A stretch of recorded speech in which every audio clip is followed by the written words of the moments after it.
And Darren's Spilling the Tea with Sandy. K-Man's top news headlines of the day from CMR. Brought to you by J. Michael Fashion for Everyone. Good morning, Sandy. Hey, good morning, Blake and Aaron. Happy Wednesday. It is. It is. What day is it? How many days? How many days until Christmas, Sandy? I know it's less than a week, but can I go with 5? Yes. 5 days.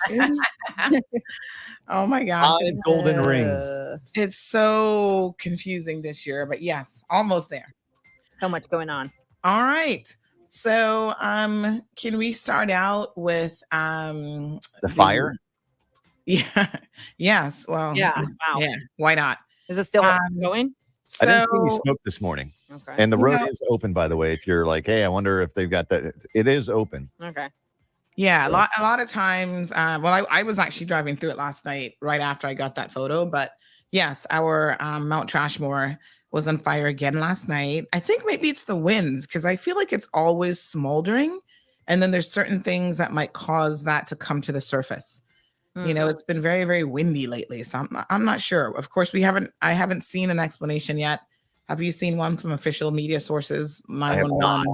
But it shouldn't be smoldering underground. Well, that's what it's like always is. It would be lack of it always is. No, I've told it always is, like the tire area and stuff like that. Like some areas are just hot spots that they keep an eye on. But yeah, so Crazy. Wow. pretty crazy. And on that note, you know, the government still has not signed or not finalized a deal with the conglomerate that's supposed to do something, the regen situation. So we're still waiting to see whether or not this new government will be able to pull it off. But of course, there's lots of chatter around that, including the new minister responsible for that area who's taken over from former Premier Wayne Panton is refusing to work with Jennifer Ahern. It's just so crazy. It's unbelievable. Well, isn't it funny the day that we were the top luxury destination in Cayman Islands, and then our dumps on fire? It's like two sides. Yes, indeed. Well, congratulations to the Department of Tourism. They say that they have hired 11 Caymanians, and they continue to say that they're promoting locals within the department, which I think is nice. They've said they've got a robust cohort of Caymanian talent in 2023, with 11 new team members being added.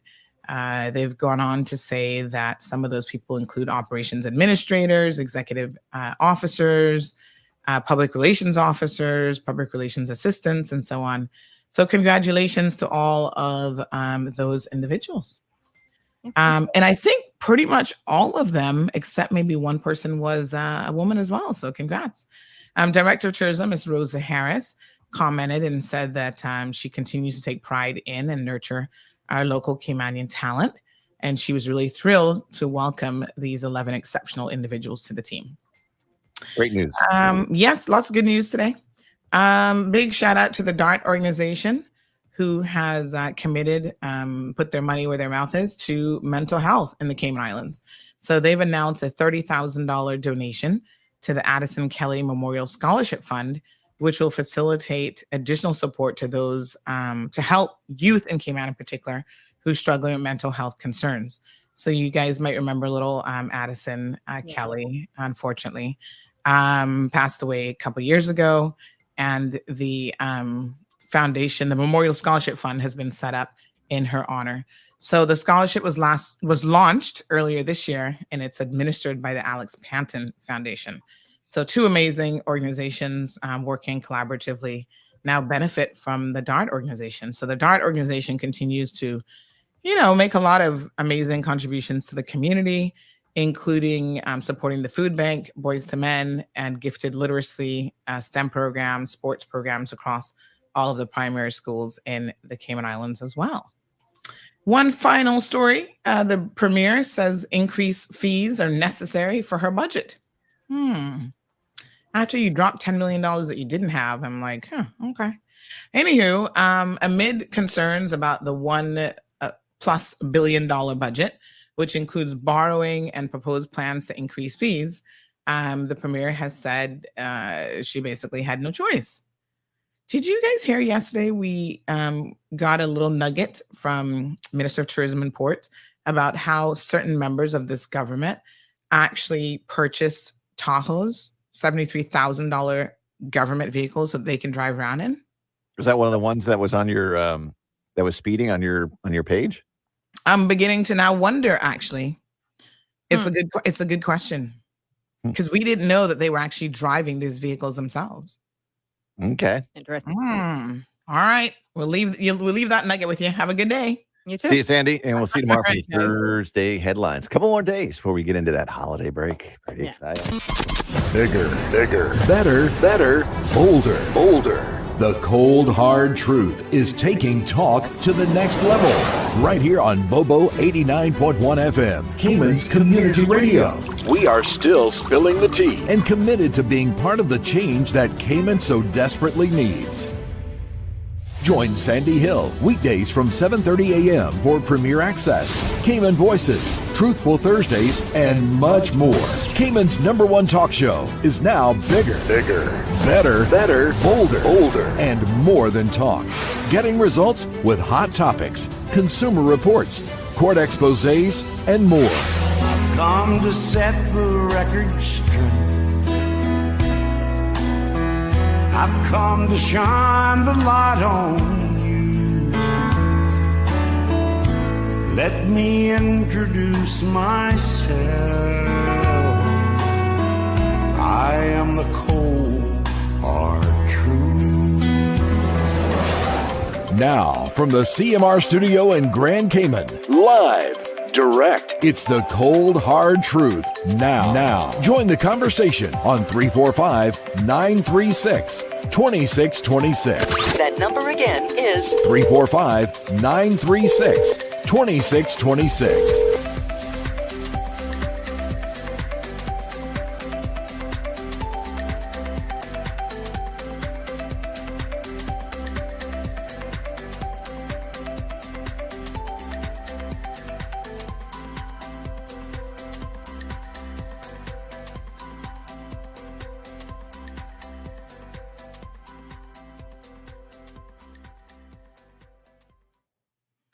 All right, folks. Happy Hump Day Wednesday.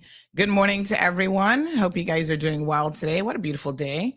I thought we were going to get a little bit of rain because when I was walking Zeus this morning, I felt some raindrops, but it looks like it's held off. So, folks, it is our Christmas breeze, as we call it here in the Cayman Islands. Listen, it was a little chilly last night. I felt it. My bones were kind of like, ooh, get something to cover up. Oh, my goodness. But I love it. Absolutely love this time of year.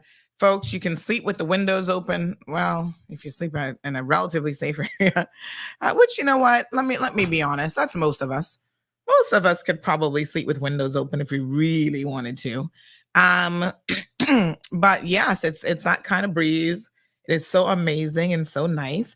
And it's important, now that everybody's getting sick again, one of the most important things that we learned during COVID that you can do to help yourself is indeed crack open a window. Yes, air out the germs out of your house because, you never open windows. You don't open doors anymore. You're in recycled air. So get yourselves some nice fresh air, crack open the window, and enjoy some of that beautiful Caribbean breeze.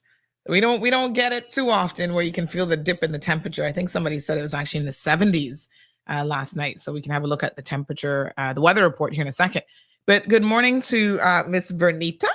So please don't forget, folks, we're streaming live on Instagram now.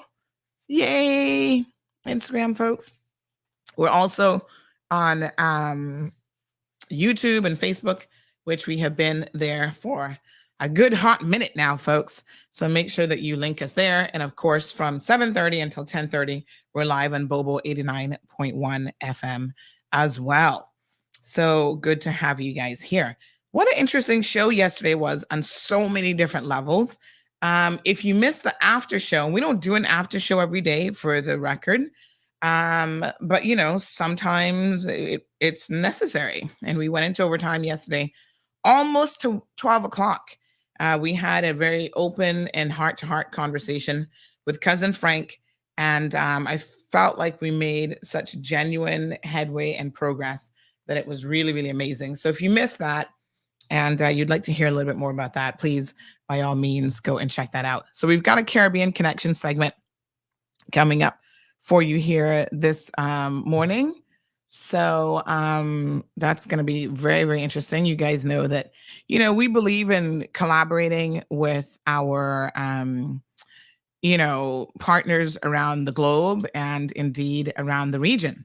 And so, there's so much that they can share with us. Look at me sweating this morning. Oh my gosh, I need to turn on that AC. Talking about the window. We have so much in common, you'd be surprised, and we do have our differences. And so we like to share these nuggets with each other because I think that there's a lot that we can learn from our regional partners.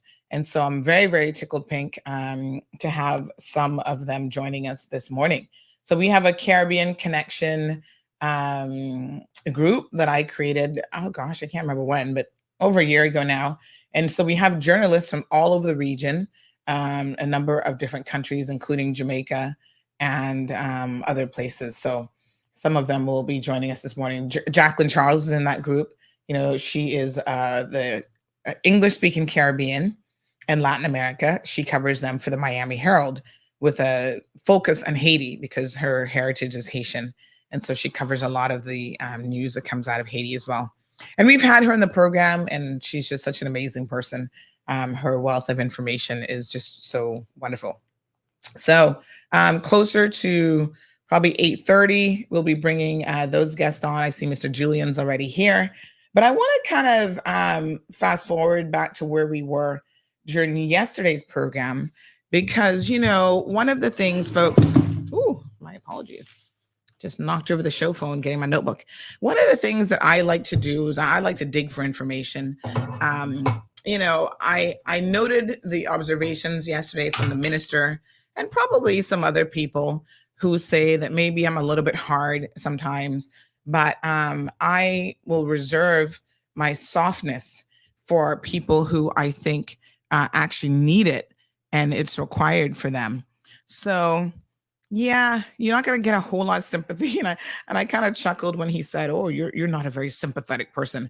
And I thought to myself, wow, that's kind of, that would almost hurt if it wasn't coming from a politician. But since it's coming from a politician, I'm not going to worry about it too much. Why is Zeus barking this morning? I'm not going to worry about it too much. But I don't think politicians need my sympathy. Quite frankly, they're paid enough to do their jobs. Why do you need my sympathy? I was thinking about it last night. I'm thinking, am I being overly harsh? And then I thought, no, Sandy, you can't possibly. These people are supposed to be working for us. And regardless of how much they want to, yes, please, Julian, do that. We'll see you at 8:30. Not a problem. Despite how much they want to try to convince us otherwise, like this, woe is me. Oh, I'm working 12-hour days. I'm working so hard. Last night, it was after 8 o'clock. I was trying to, it's probably after 9 o'clock. I was trying to get home with my daughter because she does have a bedtime. And of course, I'd taken her to work with me to try and get some stuff done. And I was driving home and I was so tired that I was continually, it was 9:49. All right. So I was trying to get home and I was continually yawning, literally, the entire way home. And I had to take the Hardcore bypass and look at that Mount Trashmore situation.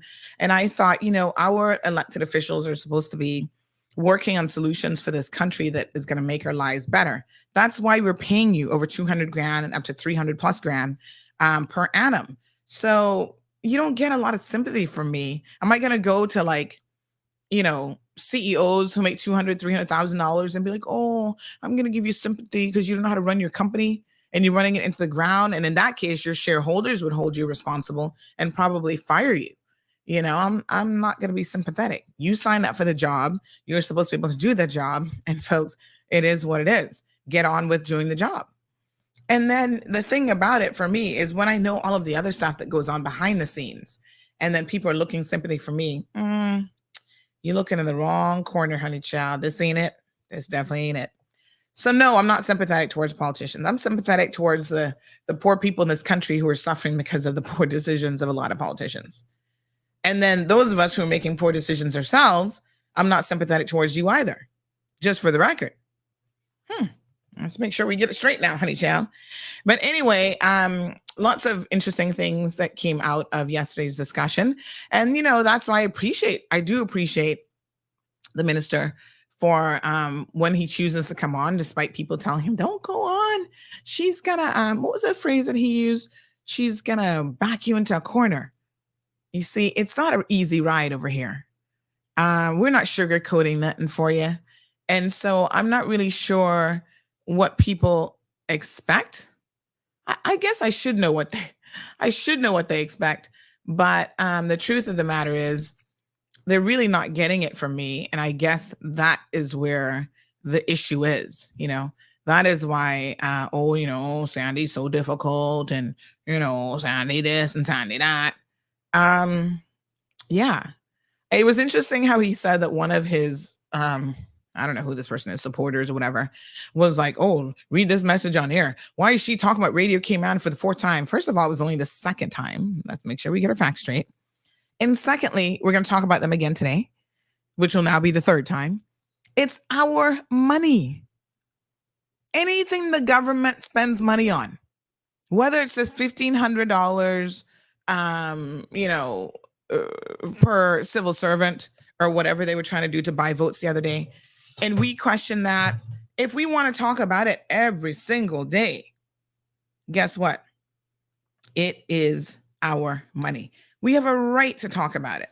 So don't make people make you feel a particular way about trying to talk about government business and where government is spending money and some of the things that they're actually doing. No, honey child, that's our money. And we pay for it. I'm trying to look at my notes here this morning. We pay for it, folks, in all sorts of different ways. So, it is what it is. Now, I'm looking for something here. Yeah, I got my notes right here. So yes, I don't take insult to people saying that, okay, you're a little bit hard on the government. When people come on, you try to hold them accountable. Remember when the people came on from the National Drug Council, and then we discovered that our national drug policy has not been updated in like 14, 15 years. You know how much has changed in the world in 14 and 15 years? And we have an outdated national drug policy, and kids out there eating edibles, brownies, and all sorts of foolishness, getting themselves sick. And yet nobody could answer, which this was, again, politicians, elected officials, not directing the civil service to do certain things. No one could answer, I'm going to change the elf on the shelf. Oh, yes, let me get a little girly one. Got to be an equal opportunity person here now. Let's change him out for the girl. So no one could answer why that was the case. And so, they think I'm being, oh my God, she asked the hard questions. We don't want to go on her show. Let's go to Radio Cayman because we're not going to ask any hard questions. Well, yeah, okay. If that's what you want to do, then that's what you want to do. But, the people are looking at you all with a very keen eye because the people have some hard questions that they'd like to ask you. And there's a lot really that is going on in this country that needs to be addressed. All right, I got my little female. There she is. Aw, look at her. Isn't she adorbs? So cute. Put up your hand, honey chill. There you go. Yes. Hello. All right. Damien, morning. Catherine, Liana, everybody's here. Front and center, Aliano. So let's have a look at what we were discussing yesterday, which was questions surrounding the protocol office and protocol services in this country. Now, how many of you knew? Aliano says it's just the cold hard truth. How many of you knew that our government ministers, some of them, had gone out and purchased $73,000 Tahoes. I didn't know that. And so when we asked the minister the question initially, you guys heard the good attempts at diverting the answer. And to be fair to him, I'm a stickler for, it is what it is.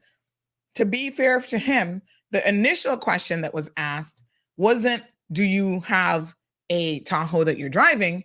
It was, do you have a driver that is driving you around in brand new Tahoes? And he said no. Now, let me be honest with you, right? We've all lied in our lives. I think it's fair to say everybody has fibbed on occasion. Some of us live a whole life that's in a complete lie. So, y'all got lying down to mastery. But when someone asks you a question and you have to pick it apart as though you were an attorney at law, right? You're on the stand. Remember how he said he feels sometimes like he's on trial? I'm a lawyer. He's on trial. And you only answer the exact question that was asked of you.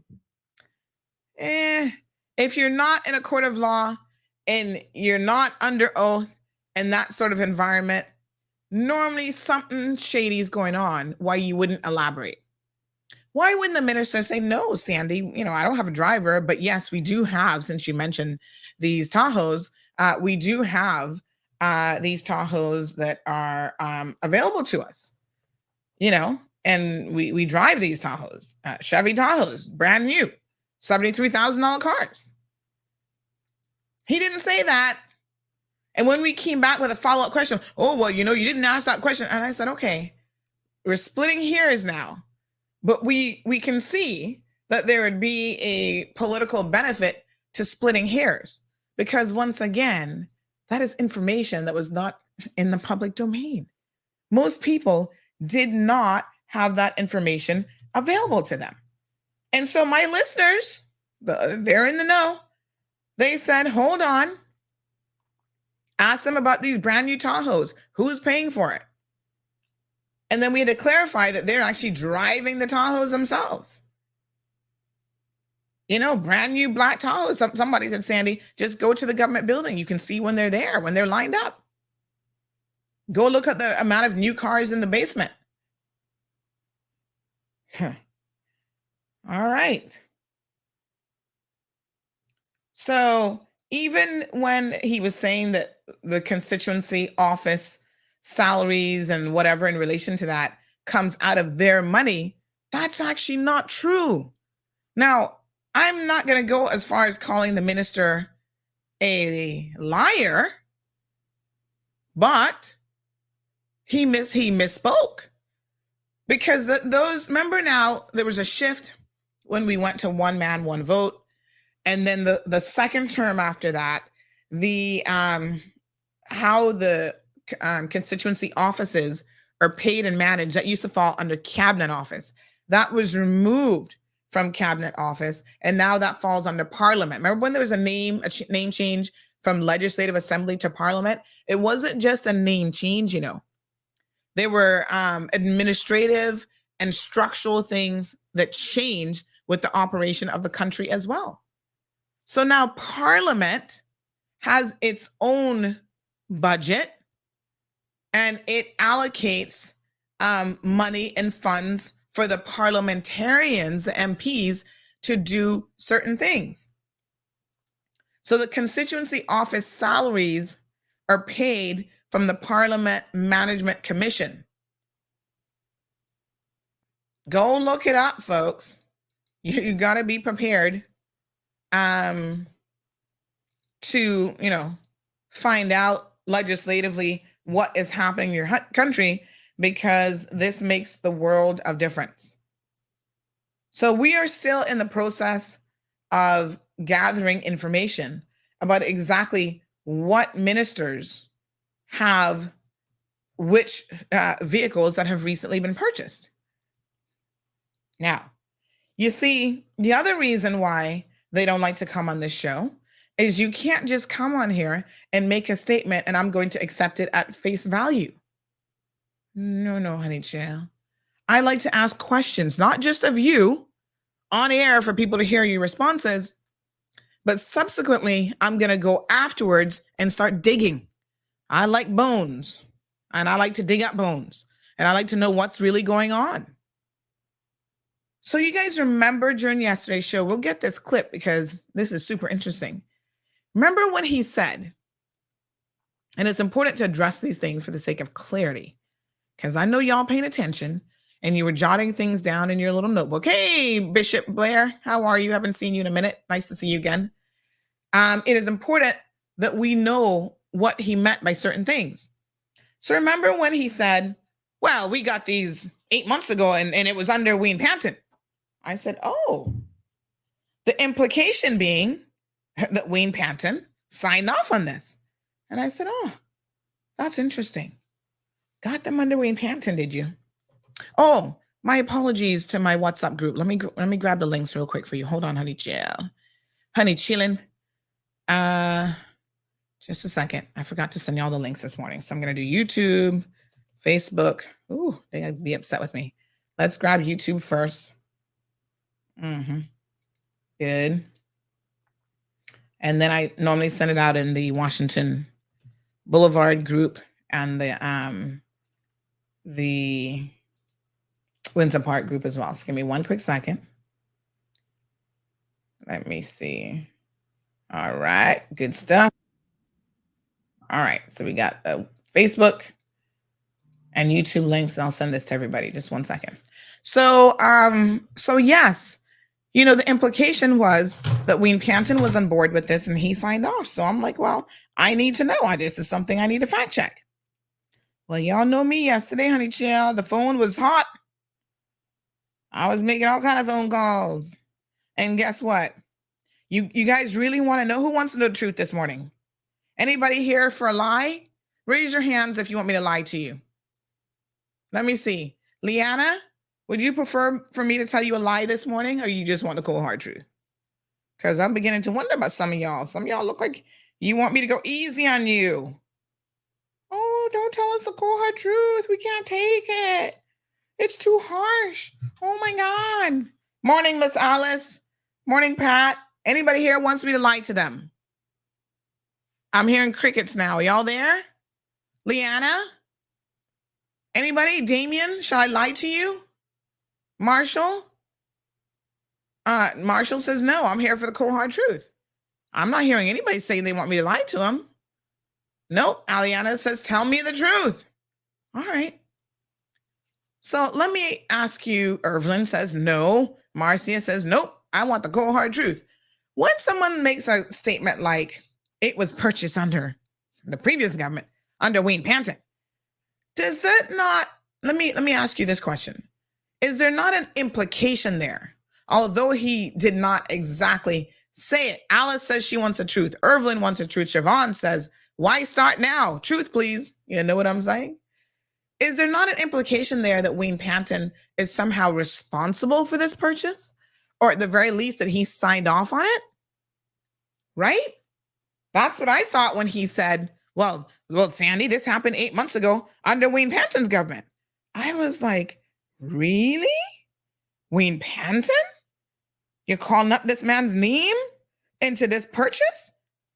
So I said, does that mean that Wayne Panton got one too? You know me. I made some phone calls. Guess what I discovered? My God, there could be nothing further from the truth. Someone said, good morning. I'd rather be hurt by the truth than comforted with a lie. Amen, honey child. Hallelujah. So, not only did this have nothing to do with Wayne Panton as leader of the previous PAC administration, Wayne Panton told them not to purchase these vehicles. Oh, geez, say what? Yes, the man said, do not purchase these vehicles. We cannot afford it. It's not in the budget. And guess what? They went behind his back, right? And purchased the vehicles. You know when William Panton became aware of said vehicles? When he saw them in the government building, and he's like, where did all these new government vehicles come from? It was then he was told by his so-called ministers that, oh, well, you said no, but we found the money. Our chief officers, y'all need to get it together. Our chief officers found the money in our budget. Now, chief officers are supposed to be independent. They're civil servants, but some of them, I really wonder what it is that they be doing, because they're so easily influenced by the political arm of government when they're not supposed to be. So let me be very, very clear. A chief officer does not come up to you and tell you that, oh, I think you need a $73,000 black Tahoe. Let me just go ahead and put in this line item for you and take it out of what is called the entity. It becomes an entity asset. And we're going to shift money around and purchase this vehicle for you to be able to drive up and down in. Come now. The truth is William Panton said, do not purchase them. We don't have the money. We can't budget for it. And y'all went and did it anyway. And you're trying to blame the chief officers, which I'm going to give them some blame because they should have said no. Because the minister doesn't have the power to request this kind of an expense on his own just so either. But you see the undue influence that some of these chief officers are under. And if they don't have the backbone to stand up and said, no, it's not budgeted for, and we cannot afford it.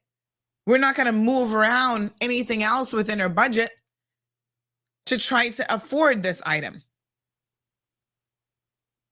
So which ministers have these black Tahoes? It's not even everyone. And this is going to say a lot to you, the people. So I want you to pay attention when I disclose who the individuals are that did this. Went behind William Panton's back and acquired these vehicles as entity assets under their respective ministries. Ready for the first one? As a matter of fact, I'm going to give y'all a gift certificate yet today. It's Christmas after all. What? I need to bring out my Christmas basket. And I'm going to make this one so easy. First person to get it right. With the exception of Kenneth Bryan, because we already know that he's one of them, obviously. With the exception of Kenneth Bryan, I want you to guess. You're only going to get one opportunity for this now. Which other two ministers, there's two of them, actually has done this and acquired these $73,000 Chevy Tahoes? Up for grabs this morning. Everybody ready? Now you have got to be able to call in. Don't be putting your answers in the chat. I want you to call in. Ooh, honey, chat. We already got somebody here. You want to hear what the prize is going to be before you answer the question? Yes. You are going to be the recipient of $100 gift certificate to Foster's. Child, that Christmas money right there. Definitely. Chris Sanders and Dwayne Seymour. No, ma'am. Okay. All right. Good guess, though. Good guess.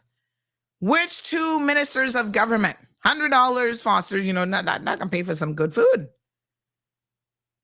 Let me take your other guesses. Yes, let's see. Good morning, caller. Good morning, Kathy Wilkes, or Minister Kathy Ebanks Wilkes. No, ma'am, but I'm looking for two, but she's not one, not yet. She might be next, though, but not her. Okay. All right, folks, but you got to give me two names now. Remember? Two names. I see people trying to call in, but hold on. Let me call y'all back. I don't know what's going on. We need that toll free. Sorry, but the person you have called. Oh, that person's unavailable. Flo, can you please hook us up with a toll-free number for 2024, please? I hate to beg and grovel. But for the good people, I'll do it. Call in. What's the number? 936-2626 is the telephone number. $100 Foster's gift certificate, y'all. Good morning, Miss Marva. Leanna says it's not stealing from the people. It's poor fiscal management is what it is. 2 more ministers have acquired and driving around in these Tahoes, honey child. Good morning, caller. Is it J. E. Banks and Isaac Rankin? No, you're halfway there though. Hey, y'all getting closer. Where do I hear another phone ringing? Okay, hold on. Good morning, caller. Hello? Hello. Yes, ma'am. You got to turn on the radio for me so you can hear me. I can hear you. I want to say J. E. Banks and Chris Saunders? No. 50% there. Okay. All right. Thank you so much. All right, folks. Y'all kind of guessing around it. Good morning, Sharon, Miss Edith, Miss Barbara, Rough Seas. Good morning. Good morning, caller. Good morning, Juliana and J. Eva. Nope. Okay. Y'all kind of getting close, but good morning, caller. Good morning, Sandra. Is it J. E. Banks and Makiva Bush? No. Y'all keep getting one right, but one of them is off. Good morning, caller. Hello. Hi, morning. Yes. J. E. Banks and Kenneth Bryan. No, I mean it is, but we send with the exception of Kenneth, because we know he's already in there. So, guess again. Morning, caller. Repeat the question for me. I just don't know. All right. So the question is, which 2 additional ministers, other than Kenneth Bryan, because we know from yesterday's show that he has one of these brand new Tahoes as well. Who else that is a minister went behind Wayne Panton's back, despite the man saying, no, do not purchase these vehicles, and purchase them as an entity asset through their ministry? Give me 2 names. Ministers. J.E. Banks is one. Mm-hmm. The other one, I'm going to suppose it's Sabrina Turner. No. Sabrina wouldn't be so stupid, I don't believe.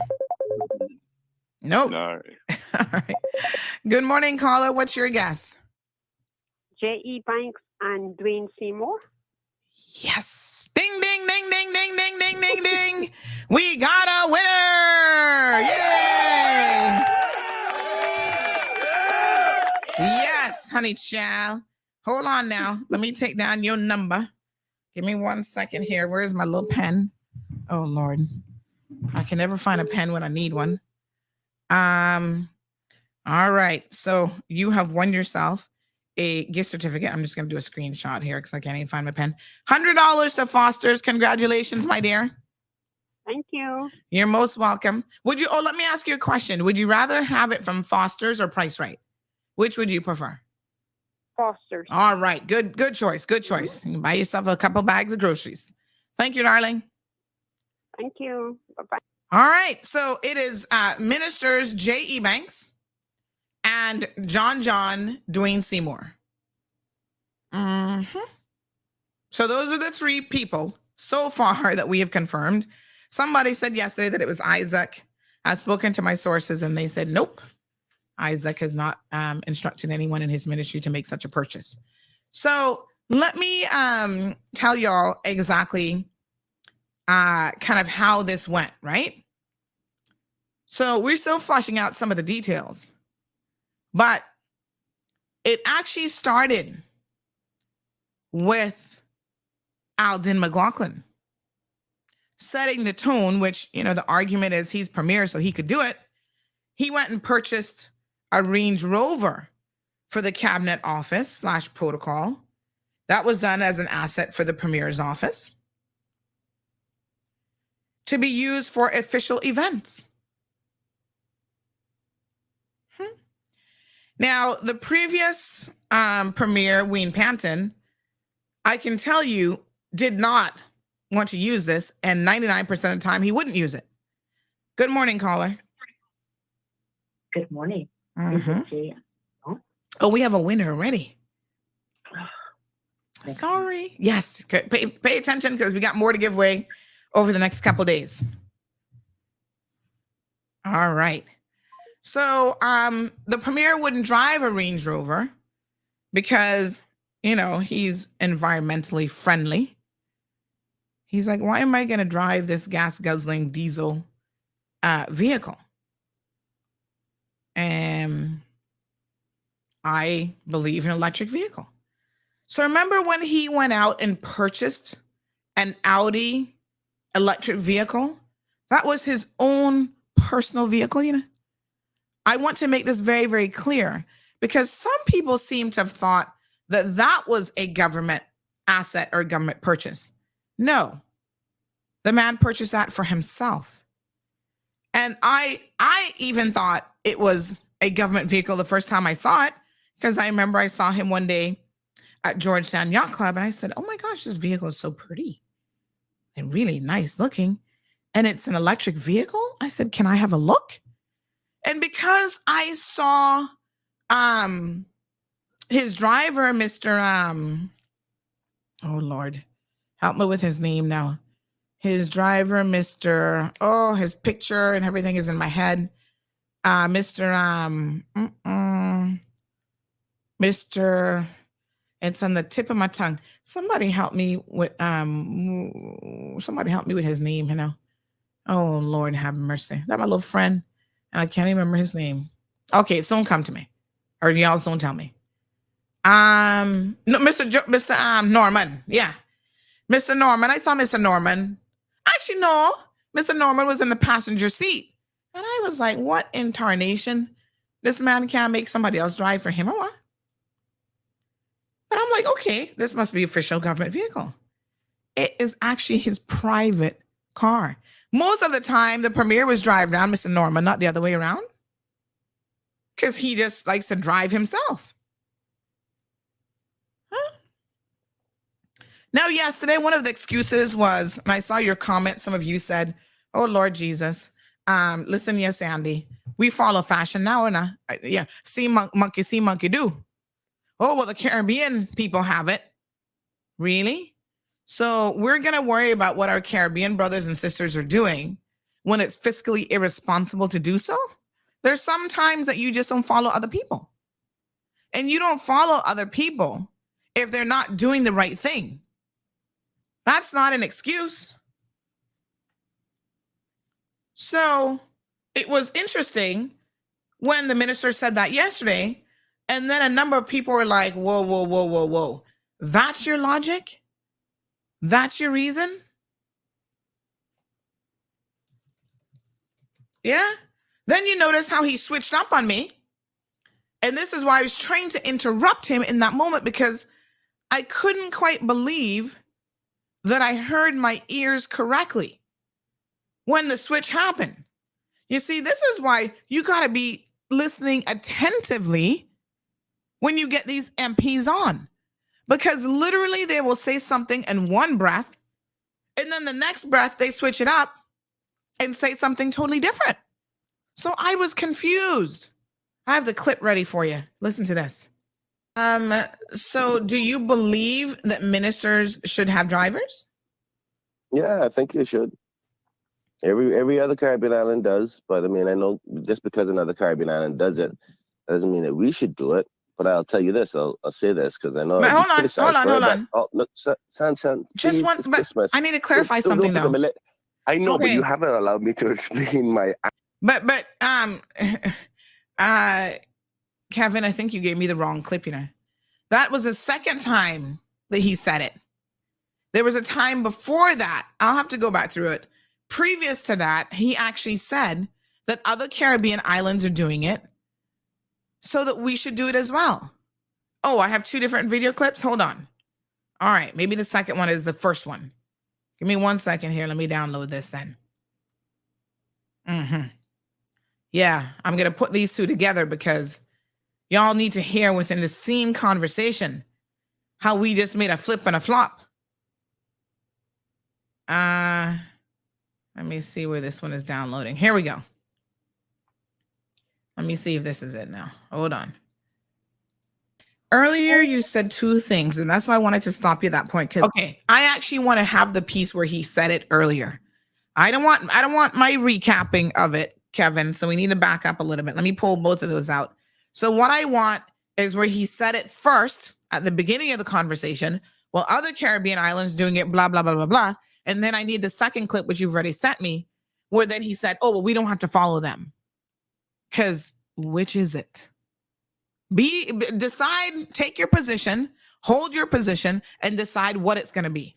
In the same conversation, do not flip and flop, because all of a sudden the people are saying, whoa, y'all can ride in style like that. You couldn't buy a more economical vehicle. And trust me, there's a lot of nice vehicles out there that don't cost $73,000 that they could have well purchased.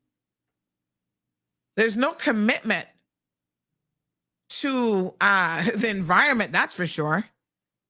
We want to buy one of the biggest engine gas guzzling vehicles. Okay.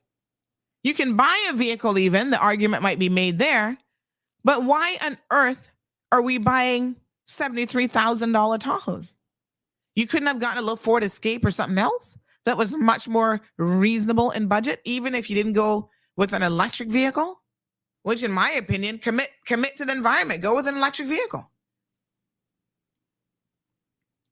All right. I'll get those clips sorted out. But let's finish up this segment about the protocol situation, and then we'll get ready for Caribbean Connection segment. So a couple of things going on here, folks, that are very, very problematic. Let me also say this. Remember when this government first got in and there was this situation of an increase, which the previous administration, Alden McLaughlin and the PPM coalition government had passed. Then, because they didn't get reelected, you see, it was upon this government to find the money and to budget it, allocate the funds and so on to give themselves a pay increase. They argued, and I agreed with the factual nexus of events, that they were not the ones who had approved it, but yes, they took it. They took the benefit from it. Other things happened during that same time, including, remember John said he voted for this. Remember what he voted for now. Start holding them accountable for their voting record, that he was in full support of MPs getting a 3-month severance package. So even when you vote them out of office, or they decide to not run for office, they're now entitled, thanks to the previous administration, to 3 months of their salary. Mind-boggling. To me, that is crazy. That's insane. Oh, because, we got to go out there and find another job, find something to do. Son, you making over $200,000 and you got to find something to do? You not got 3 months of money to sustain yourself? What the hell? With the benefits, over $300,000? And we still have to give you a 3-month severance package on top of that? This is ludicrous. And I don't mean ludicrous artist. I mean, this is just ludicrous. All right. So they got that pay increase. And then remember, since then, the civil service got a, I think it was a cost of living adjustment, COLA, of don't hold me to this too firmly. I think it was about 2.4% COLA adjustment. When the civil servants got that 2.4% COLA adjustment, do you know, that this bunch, the same bunch that's in there now, these cabinet ministers, were demanding that they also got the 2.4 COLA adjustment. Now, listen, they just got a pay raise thanks to the PPM government. And they actually wanted a 2.4% increase since then, They've not even been in there 2 years. The poor civil servants, they've had job freezes, no adjustments forever, right? So finally they get a little cost of living adjustment. And here comes these greedy MPs talking about they should get the 2.4 as well.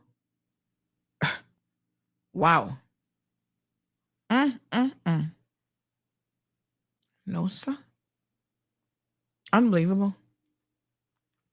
I'll have to go back and see the exact date on that adjustment for government for civil servants, but I want to say it was around September of last year.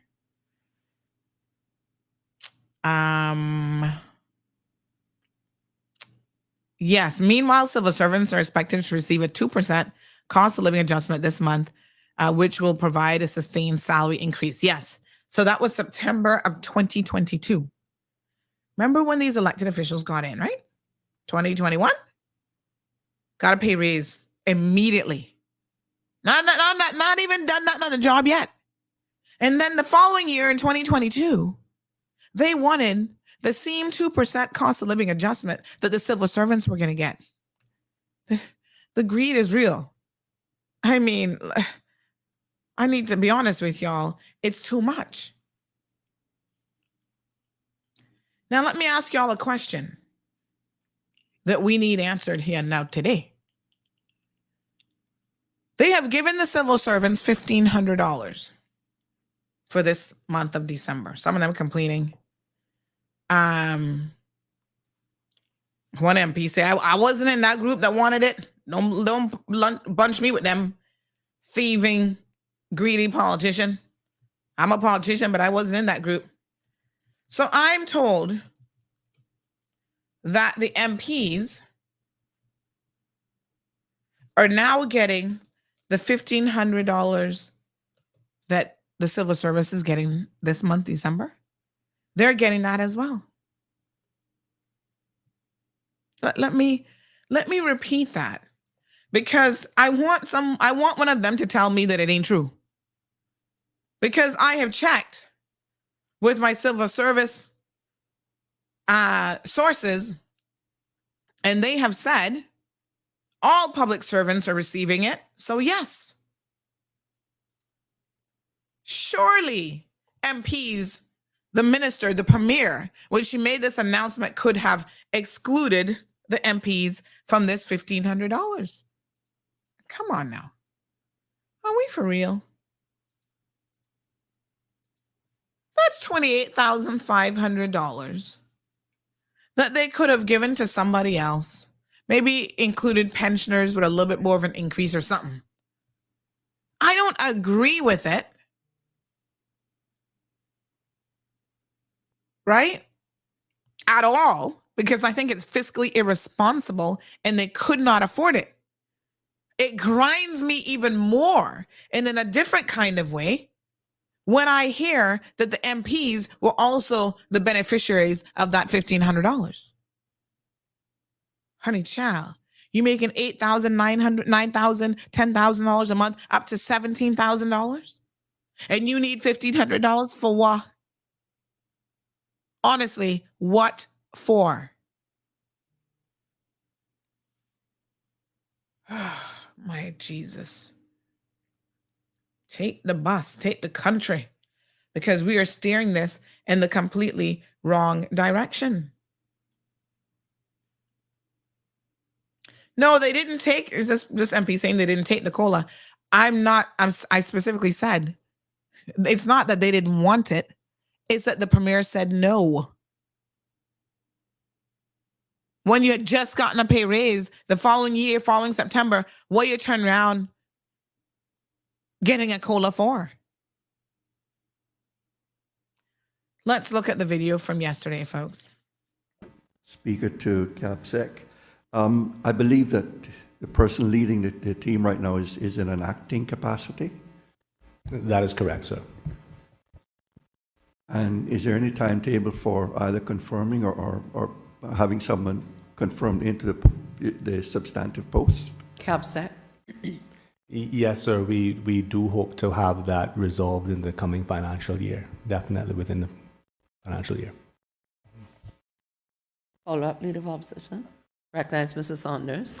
Thank you, Madam Chair. Madam Chair, I'm actually more on a comment. I just want to register my thanks to Mr. Derek Eubanks for the work that he constantly does. I mean, anytime you call him, he's always there, and I just want to register it that it's really a big help and professional, nice, very polite to deal with, and I just want to register my thanks to him in that regard publicly. That's all. Thank you.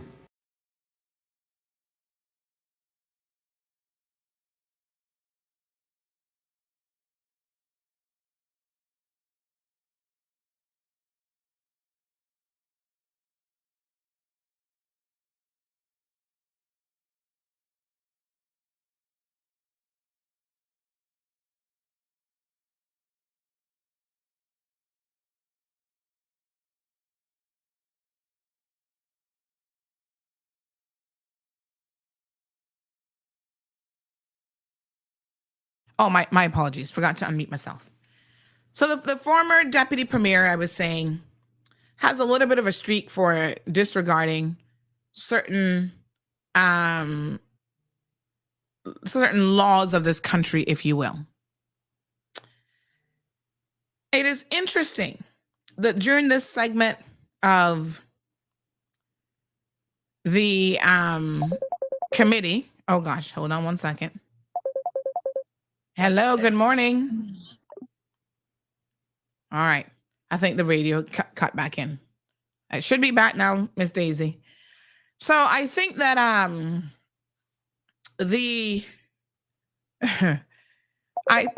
oh Lord have mercy. Hello? Okay. Can you guys hear me on radio? Maybe is that the issue? Somebody says it's back now. All right. If you can't hear me on radio, let's take a commercial break because we got this artificial intelligence thing for the radio. So a commercial will trip it back in. So hold on one second here. Let's do a quick commercial.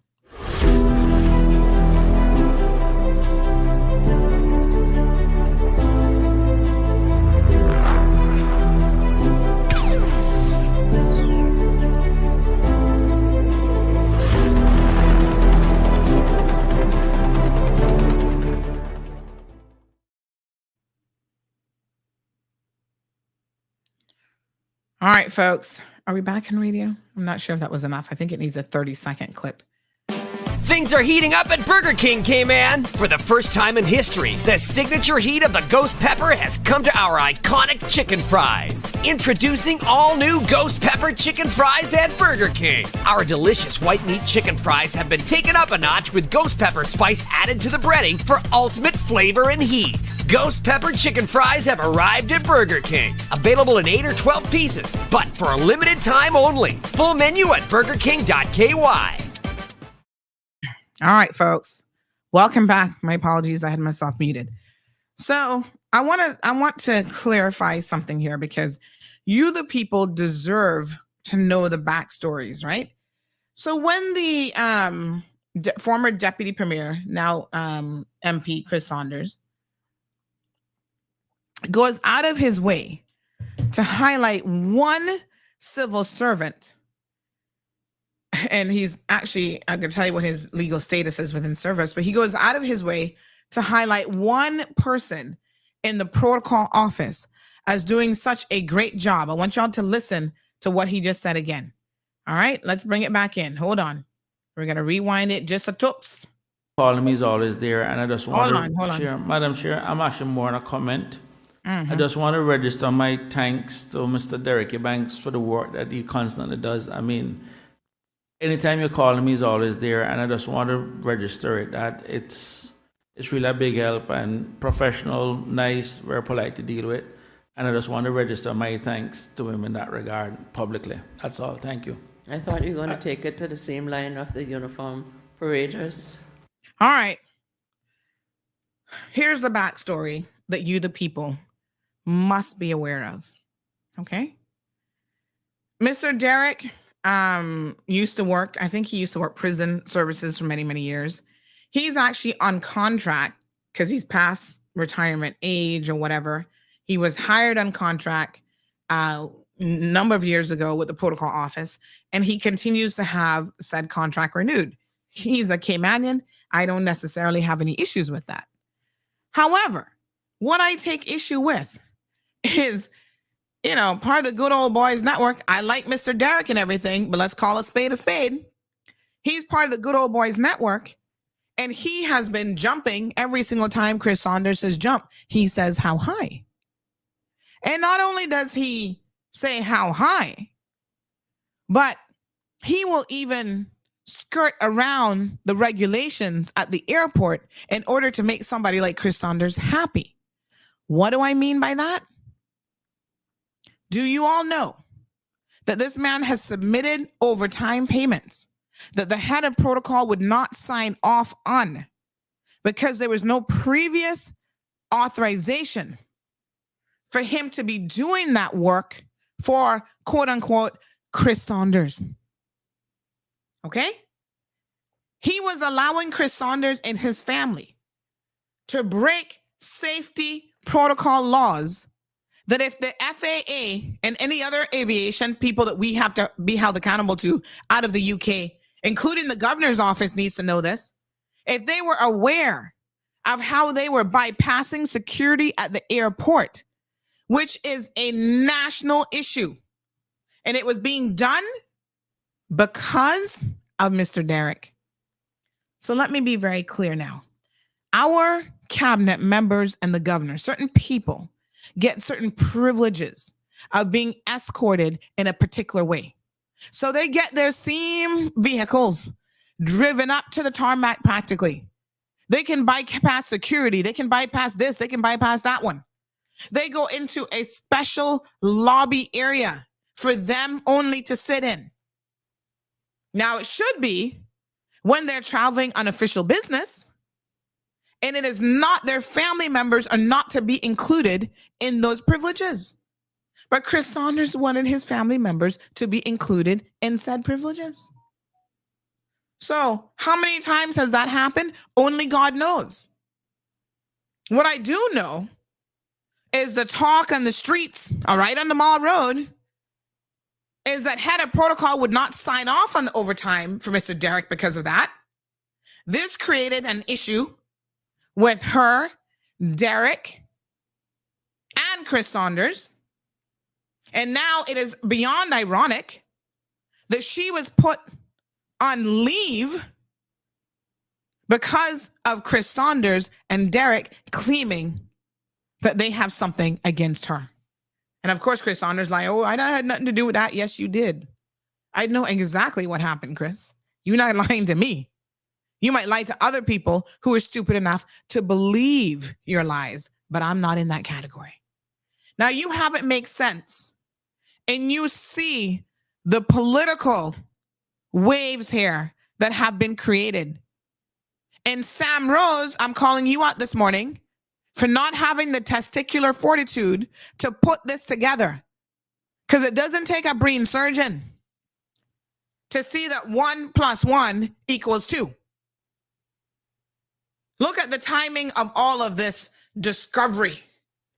She refuses to sign off on overtime, unauthorized overtime. Derek is at the beck and call of Chris Saunders. When Chris Saunders goes to the airport and he's traveling during the summer to Jamaica, to Miami, private vacation time, he has Lucky Boy Derek there with documents in his hand. He can't even hand his passport and his documents to the Cayman Airways counter. He needs a personal escort through the airport. This is when he was no longer even a minister or deputy premier. Poor old Derek and his bad back having to lift up Chris Saunders' suitcases and everybody else's suitcases. You see, some of these MPs, and this is why they got dry ran in Tahoes like a bunch of donkeys, have allowed this position to go to their heads. That's what the Tahoe situation is all about. That is why, we must have drivers. Oh, woe is me. I'm so tired. I work 12-hour days. Oh, God, have mercy. Poor you. Heaven forbid you should work 12 hours in a day. How many days you don't work 12 hours? How often does cabinet meet? Yes, Damien, it's all about their overinflated egos. You know what would really help you not be tired and not be falling asleep at the wheel? And I fall into this same category. Go exercise and lose some weight. You know, when you're fat and obese, like me, right? And you eat a good meal, all of a sudden you start to get the itis. When you're driving, you get tired. You don't have the energy. Start walking and lose 50 to 100 pounds. I got 50 to lose. Lose 50 to 100 pounds, and you'll find out that you're so energetic that you can drive yourself between Georgetown and Northside, and Georgetown and where I live in Bordentown. Yes. If you are, oh, thank you. Liana says that deserves a kaboom. Yeah, oh, hold on. Hold on. Kaboom! If you are so particular about having a driver, if you have some kind of sleeping disorder where you're falling asleep at the wheel, then what you do is you hire a private driver that you pay for. I don't have anything against a driver, understand me clearly. I just don't think that we, the people, should be paying for no driver for you. Hire a driver on your own, out of your own budget. That's what you should do. So when you see Chris Saunders sitting there praising this man, singling him out of all of the staff in the protocol office, rest assured, there is a reason why, and he knows why. Can some investigative agency look at how much overtime Mr. Derek Ebanks was paid and how much of that is linked to Chris Saunders and his travel and the travel for his family? I bet you might be surprised, Samuel Rose. Maybe that's what you should be investigating. Investigate that, honey child. All right, let me check on our Caribbean folks here. I know Mr. Rogers is ready.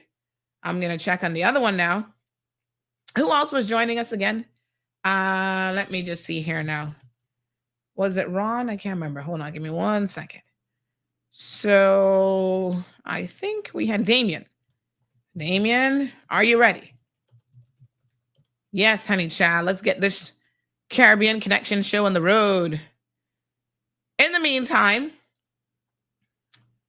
I hope that y'all are really beginning to see all of the dots and you're able to connect them. You see, that's what they don't like. They don't like us connecting the dots because once we start to connect the dots, there's a lot of questions that have to be answered. It's like, what? We need some investigations to be carried on. Let me pull my little, there we go. There's my little elf on the shelf. Being naughty, naughty, naughty. K-Sky, good morning. Siobhan. Miss Elaine says, woo, no, sir. You're so festive bad. Good morning. Raymond says, church, try so hush. Just so much corruption, says Sandra. Well, Sandra, you know what the people don't know? There is a thing about ignorance is bliss, but let me tell you something. What you don't know can harm you. What you don't know can kill you. What you don't know can be very, very dangerous. These MPs, a lot of them have relied on having this privilege of hiding so much information from people for far too long. Garrett says the CAA is here instead of the FAA. Thank you, Garrett. The CAA is the UK and territories and follows ICAO, which is the international regulatory body. Well, can someone ask them to please investigate how many times that breach was made? Listen, if security protocols are in place, it is there for a reason. Your family members should not be able to bypass security just because you, as a minister of government, has that privilege.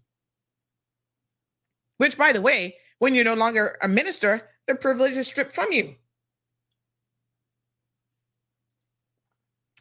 All right. I'm not sure where Damien is this morning. Let me see here now.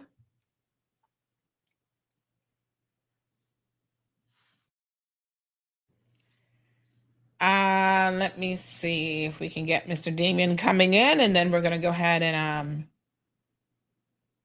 and get, let's see.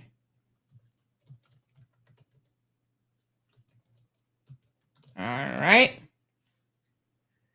So let me introduce this morning. Good morning, Miss Loretta.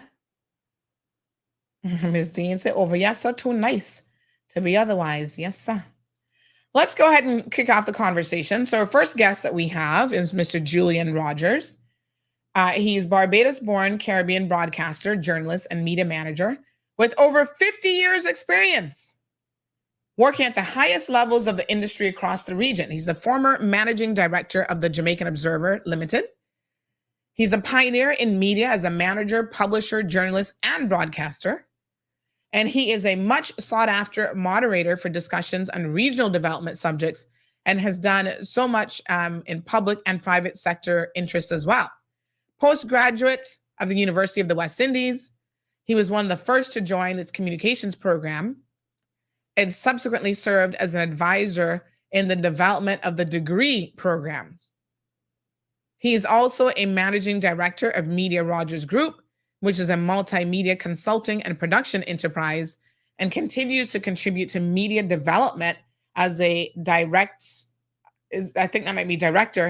of the UWI TV and of the Media Institute of the Caribbean. So folks, put your virtual hands together and let us welcome Mr. Julian Rogers to the program this morning. Good morning, sir. Morning to you. How are you doing? I'm doing just fine. How are you? I'm all right, The weather's good. We had some rain. Yes. Finally in Kingston. Over the last couple of days, it was in the rest of the country, and Kingston was complaining. But now today, it's right there. You guys got some rain in Kingston. Nice. Yep. Beautiful. So we've been getting a little bit of Christmas breeze ourselves here in the Cayman Islands. It's just really so nice to have that. And it is a pleasure to have you in the program because if I'm not mistaken, this is your very first time joining us. Yes, definitely the very first time. Okay. Well, let me give you a warm. I've been following the program from time to time, but this is the first opportunity I get to really join you. Yes. Join the discussion. Yes. Well, we're going to give you a warm Caymankind welcome. Thank you so much. So we were having a discussion in the in our little media group, and I'm hoping Mr. Damien will jump in at some point and join us this morning as well. But we'll go ahead and kick off the discussion regardless. We were having a discussion about this. We have a new government here in the Cayman Islands that came about, maybe 3-4 weeks ago now. And so they have done a couple of things that in the world of media has raised some eyebrows. Now, I know that, I'm forward facing. We have this talk show on weekdays. And so I'm having these conversations and I'm telling people what's going on. Some people in the public may just think, well, this is a discussion that only Sandy is having. Nobody else is having it. So let me just say this without running afoul of any, confidentiality or private discussions or whatever. I can tell you that there is a media group, which includes all media across the Cayman Islands. And it's put together by the civil service. And in that group, so we can get, a lot of times like break-in stuff, we can ask questions instead of people asking individually. Sometimes it's good to have this collective group. There is a general sense that since this new administration, this new elected arm of government has taken over, there has been a very palpable and distinct change in how media will be handled in this country. So they're asking, can we just get information? They're begging for information. When is the premier going to have a press conference? When is she going to do this? When is she going to do that? And so she has made it very clear. And I don't know, we're going to play this video clip now with her position, because I think we have to be clear indeed what her position is. But she has made it very, very clear that she intends to, let me just pull this up, that she intends to fund Radio Cayman, which is a government-owned radio station, because it is her favorite radio station, and she believes that they need more money. So let's listen to this clip, and then, Mr. Julian, I'd like for you to comment on this when we can. I'll let a little bit of news out there. It's really not news, but Radio Cayman does now fall under the premier. And let me just pause here for a second. Because when Mr. Oric Connor says it does now fall under Honorable Premier Juliana O'Connor Connolly, I was like, oh, is this new? Who did it fall under before? Because of the way he said it, it now falls under, which implies that this is some sort of a new change. In fact, it has always fallen under the Premier's office, because it falls under Cabinet Office, and then Cabinet Office falls under the Premier's office. So this is nothing new. But when you hear him say it now, there is a very strong implication that this is something that is, with this new government, something that is completely new, and it isn't. So I don't know why he said it that way. You know, the previous Premier did not, in my opinion, make any waves about, Radio Cayman falls under me and I'm going to give them more money, but continue to listen. And Mr. Damien has confirmed he'll be joining us in just a second. First portfolio, Yes, so yes. Premier. I didn't even ask for that, but I'm happy to be the beneficiary and the recipient of that. And you guys know, I've made it no secret that this is my number one choice, Radio Cayman. It's the lifeline in good times and bad times for the sister islands, not only for the country music and the music that comes out on Sunday, and your respect to still be diversified to the extent that is wholly representative of the people that we elect. So I am ecstatic. I couldn't find a better adjective to say through having Cabinet Office being in charge of Radio Cayman. So I'm really excited about that deep dive to look and to see what is there in the budget, because as you would have noted, that this is my first public appearance, and I don't think there's any other deserving media, not that they're, 99.9% respected, but Radio Cayman and GIS should be that medium that government puts its news out. It's the people's entity. It's being paid for. They're competent people there who actually are real journalists, and the interest is getting the news out to our people. And so I am anxious to look at a budget, because I want to make sure that the necessary infrastructure is here so that you all indeed would be on a level playing field and can compete. And it's I'm a person that looks at the half glass full. So from that comment, what I can extract from that they are desirous for more time. Yes. So that is the litmus test to tell me that you're doing the job that they expect, and they want some more of you. And if that's what it takes to communicate to our people, to make the government local, it's no longer possible where you can walk around and look into the pots in the kitchen and sit down and play dominoes underneath a breadfruit tree or whatever, even though I like both of those activities. We have to reach all of the people as much as possible, because we're in such a delicate juncture in our development and our history that no Caymanian should or ought to be left behind. It will take time to get there, but the good place to start is Radio Cayman and GIS. So if that means more personnel or more equipment, it's my job and duty to convince my colleagues to support more funds. But I'm also the Minister of Finance, so that adds an added benefit. Yes. I won't usurp that authority, because I'm not going to produce a deficit budget. I'm going to keep within the FFR, the fiscal responsibility. I am not, by the help of God, going to the UK for a temporary budget.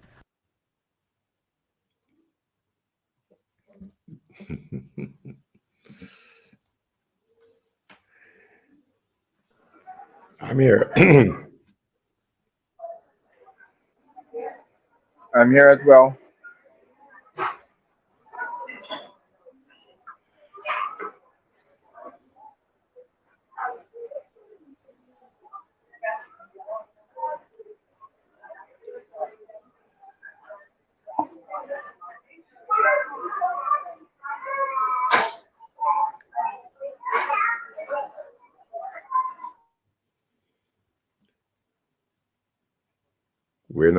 We're seeing you, but we're not hearing you.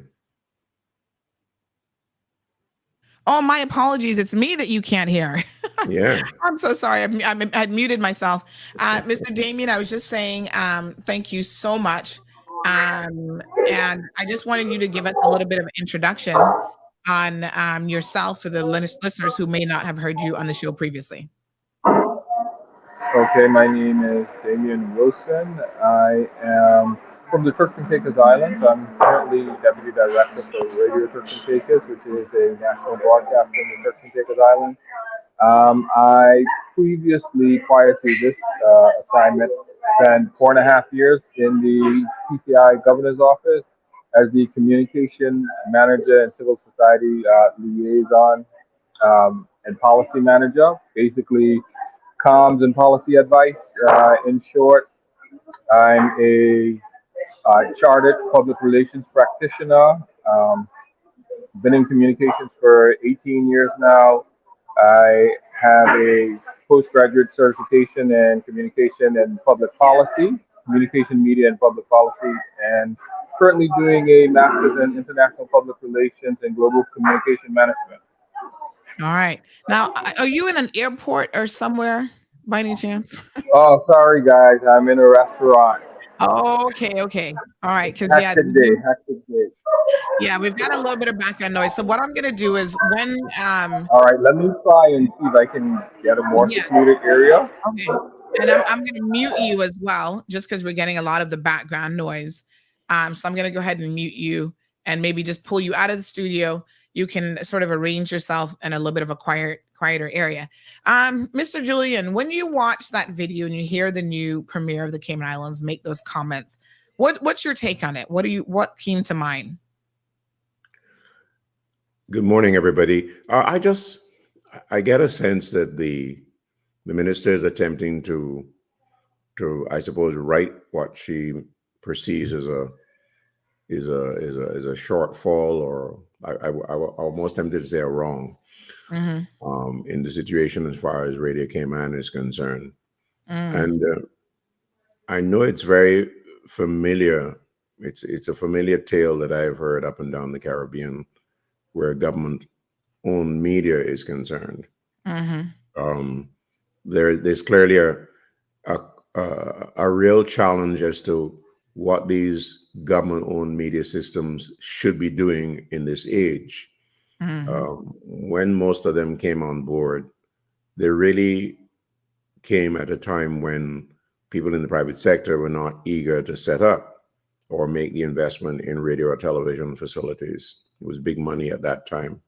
And with the introduction a little later on of television, the private sector was not eager to make that investment. And so the governments have jumped in, and I'm talking here now 1980s, 1990s, etc., across the region.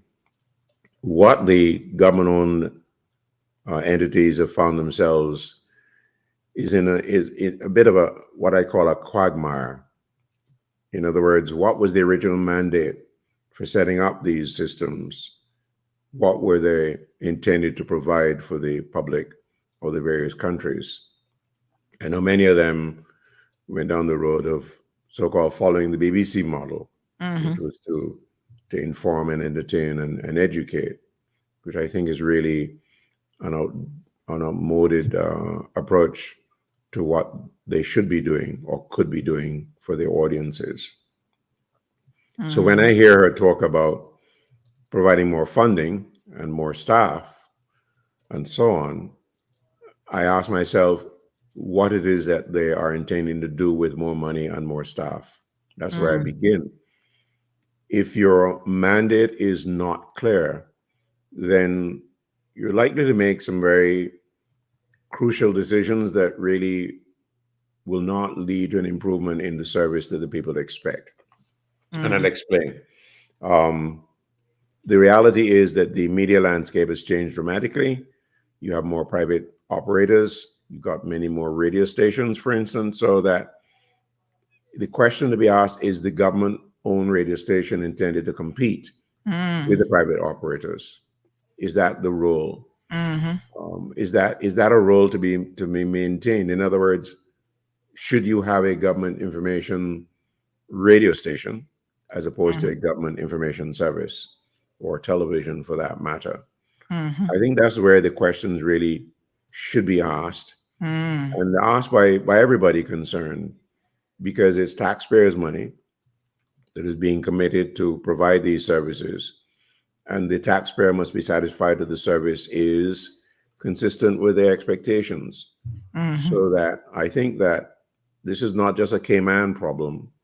The problem is in Barbados right now, for instance, where the government has been talking for a long time about divesting the radio and television operations there. They've got 3 radio stations and a television station. In fact, they're the lone television station in that market. And they also operate cable as well. In Trinidad and Tobago, where I served as the CEO of the state-owned enterprise, they have a similar challenge. And so that's my opening gambit. What is the mandate of any government-owned radio and television or media system? And is that mandate still current based on what the original investment was? Very good. I mean, I was questioning the same thing. We haven't really heard anything in her comments about a mandate. All we've heard is, we're going to give you more money. We're going to throw more money at a problem. The other thing that's interesting, and we'll bring Mr. Damien back in because I want to get his take on it. Morning again, Mr. Damien.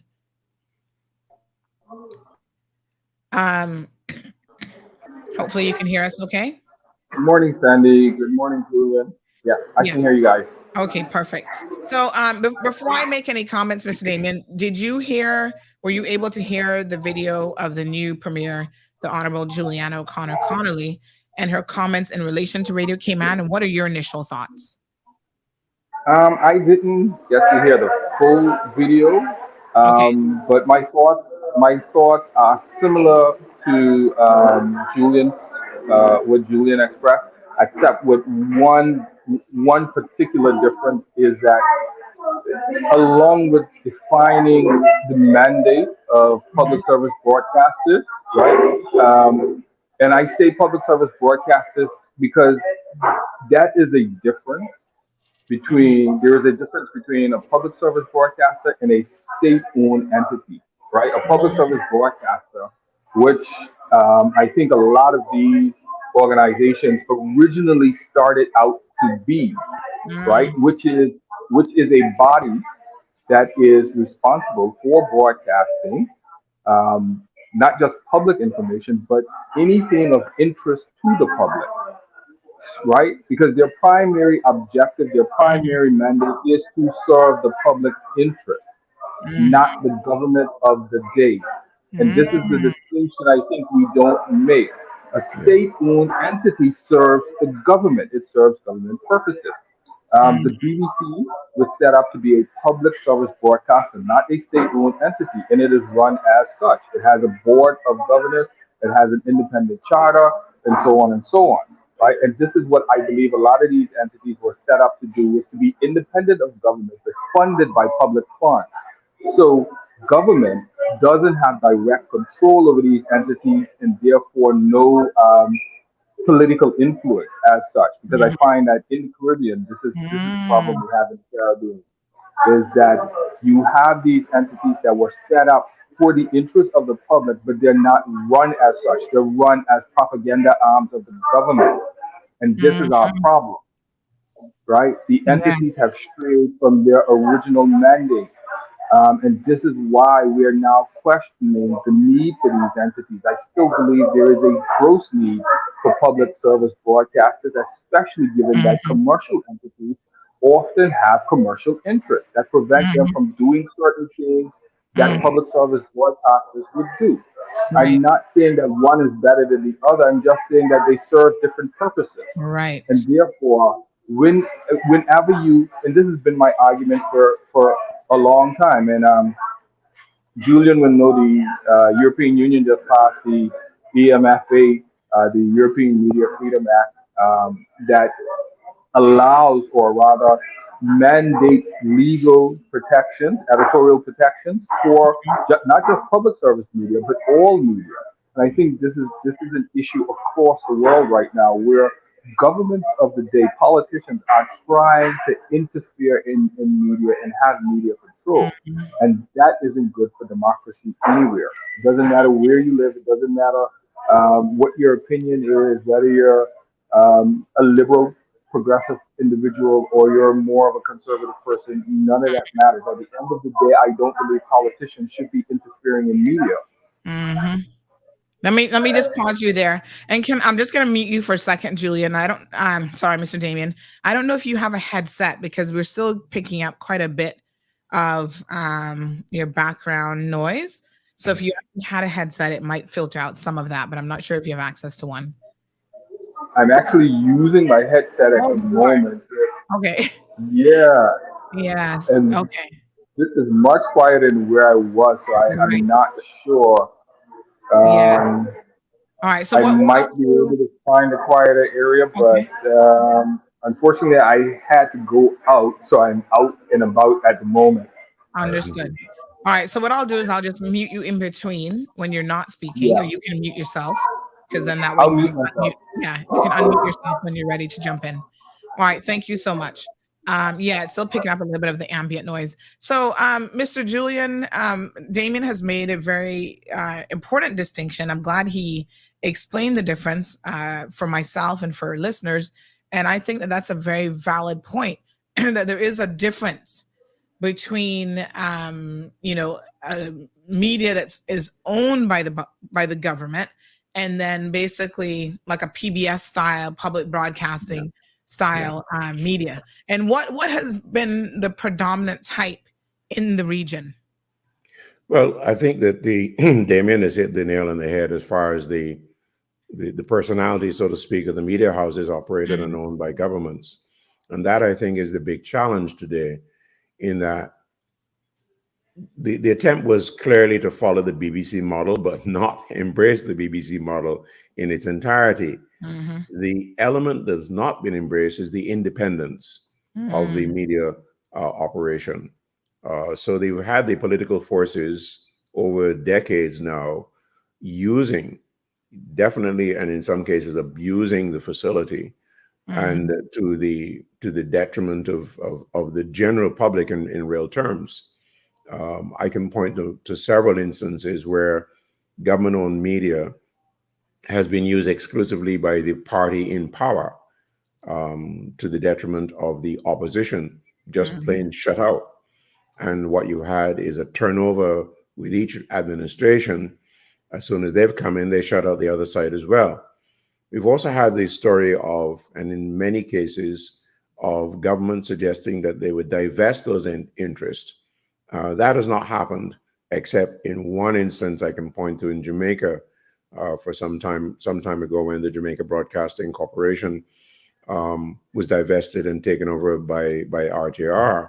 But even then, government maintained a public service broadcasting facility, and that one, many expect, would not be so used as I think Damien or somebody else talked about, as a propaganda machine. But we come back to the mandate one, and we come back to whether independence has been achieved. And I can say that has not been the case, because I've seen it up and down the region. In Trinidad and Tobago, for instance, our government has gone so far as to set up a commercial arm for the Government Information Service, as distinct from the GIS, and also maintain the radio and television operation, in the expectation that they would be able to use that facility for particularly at the height of political campaigns and elections, etc., as an outlet for their particular positions, etc. So we have this challenge. And I think that what I find very interesting is that the political parties, for instance, are now using online media to their advantage, obviously. I no longer have to rely on the government-owned stations giving them airtime, which was part of the mandate that Julian, was established. can I jump in right there? Yeah, sure. Right? Yeah, I just want to agree with much of what Julian just said. I think one of the primary problems is that for too long, public service media has been used as a political weapon. It's been weaponized against whoever the opposition is. So what you end up having is a continuous back and forth where, let's say, the party of the day has a particular media policy. As soon as the other party gets in power, they reverse all of that. And so what you have is that persons within public media services are essentially, they're in a conundrum. They've been stuck in a quagmire where they're not progressing, they're not producing results. And I'm saying this because if you look across the region, public service media, I mean, it leaves a lot to be desired. And part of the dysfunction is not because of the media houses themselves, it's because of the politicians and the way they run media. Rather than allowing professionals to do the job they were hired to do, oftentimes they intervene because they want the media to do particular things that are not necessarily the job of public service media, but really should be the job of public relations or of the government information service. You see, and so this is the problem: is that politicians who have no concept of what media is about are interfering in things they shouldn't be interfering in. If you take what the premier of Cayman just said, in that video, there needs to be a process to ensure equity and pluralism, fairness, right? There needs to be a process to ensure that these things are injected in any government media decision. You shouldn't just say that I am going to use the government media house because that's your favorite or because it's government funded. That shouldn't be the case. It should be what's best for the public. As long as you're going to use public funds, there needs to be a process to ensure fairness. Now, if you look at it, there are commercial entities across the world that provide public service media services. But again, it goes back to the process. There is a process for doing that, and those organizations have certain stipulations within their agreements with the government to provide these services. And they also have the key thing they have is they have to adhere to freedom of information requests. So any entity that's actually providing public media services have to make sure that they adhere to certain principles, including public service broadcasting principles when they're providing those services, right? So this is the thing. We don't have standards, or let me say, standards aren't being enforced across the region. One of the things I did when I came into Radio Turks and Caicos is the first thing I asked is, do we have a political broadcasting policy? And the answer was no. And so I said, okay, fine. Should we undertake researching in enacting a political broadcasting policy? And at first there was some resistance to it. But eventually the, the powers that be came around to saying, okay, yeah, there needs to be a policy so that we can regulate how political parties broadcast, what they can and can't say, what content is, digestible, when that content should be aired, times, what you should be doing, all these different things. So I undertook the task of producing a political broadcasting policy, submitted it, it was accepted, and we now have a political broadcasting policy for Radio Turks and Caicos, right? So it's what that does is it gives us official protection against certain things, especially during the political season, where we can say, no, we can't air this because it's against the policy approved by the government. No, whether it's the government, whether it's the opposition, the policy is the policy. Right. Very interesting. It's, Thank you. Thank you. it's interesting you raised that, Damien, because of my work across the region. I have seen one government-owned television station change from red to blue in the wee hours of an election outcome. Amazing transformation overnight, because one, many of the people working within the station are politically aligned as well, and that is one of the bigger problems that we have in terms of the appointment of management and staff, where people feel that they have a responsibility to toe the line of a political party, is in the self-interest, the self-censorship, and all these dastardly acts that people really end up destroying the credibility, not just of that media system, but certainly media generally. Because when the public starts to doubt what the media people are saying, we have a major problem.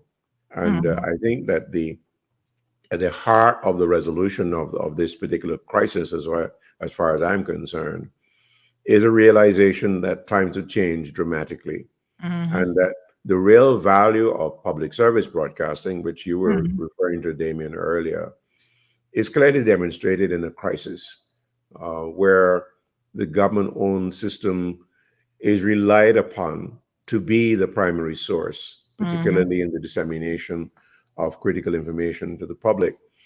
Now, that has happened in many instances, but outside of that, many of these stations return to the regular fare of not being consistent in its reporting on the one side. And I think that is the biggest problem.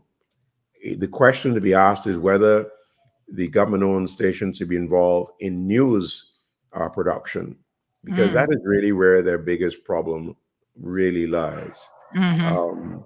If they are involved in the kind of public service broadcasting that would give them an opportunity to carry out educational programming and content for the general public, I think that would give them an opportunity, particularly to to provide a real service for the public, or for the publics of their countries, and it Julian, will I think broaden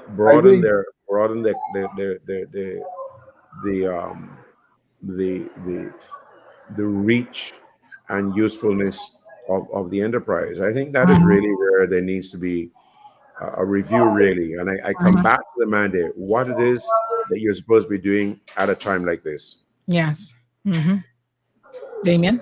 I mean, yeah, I was going to say that this is the one time I think I'm going to, again, disagree with Julian on a particular point, right? I agree with him that public service broadcasters do need to look at the value they add, right? There has to be value added for the public. There has to be, I think one of the key things is measurement and evaluation, where we haven't set any standards. Right. So there is no evaluation to begin with. So we have to first set some standards and evaluate and measure where these broadcasters are on those benchmarks. The key question is, right, media in general, whether public service broadcasting, whether commercial, should, and I use this should very sparingly, should present news and information impartially, right? You shouldn't have a preference, but we know that we live in a world with human beings, and human beings are imperfect, and therefore every media house, it doesn't matter who it is, including the BBC, CNN, they all have a slot, right? This is what we call the media slot. Why? Because media professionals bring their personalities to work. However, what mitigates against that is having standards to measure them against. And so I wouldn't say blanketly they shouldn't be involved in news production. The question is, what kind of integrity do these individuals have that they are engaging in something that they know goes against media principles to begin with? So I'm going to question the integrity of my colleagues.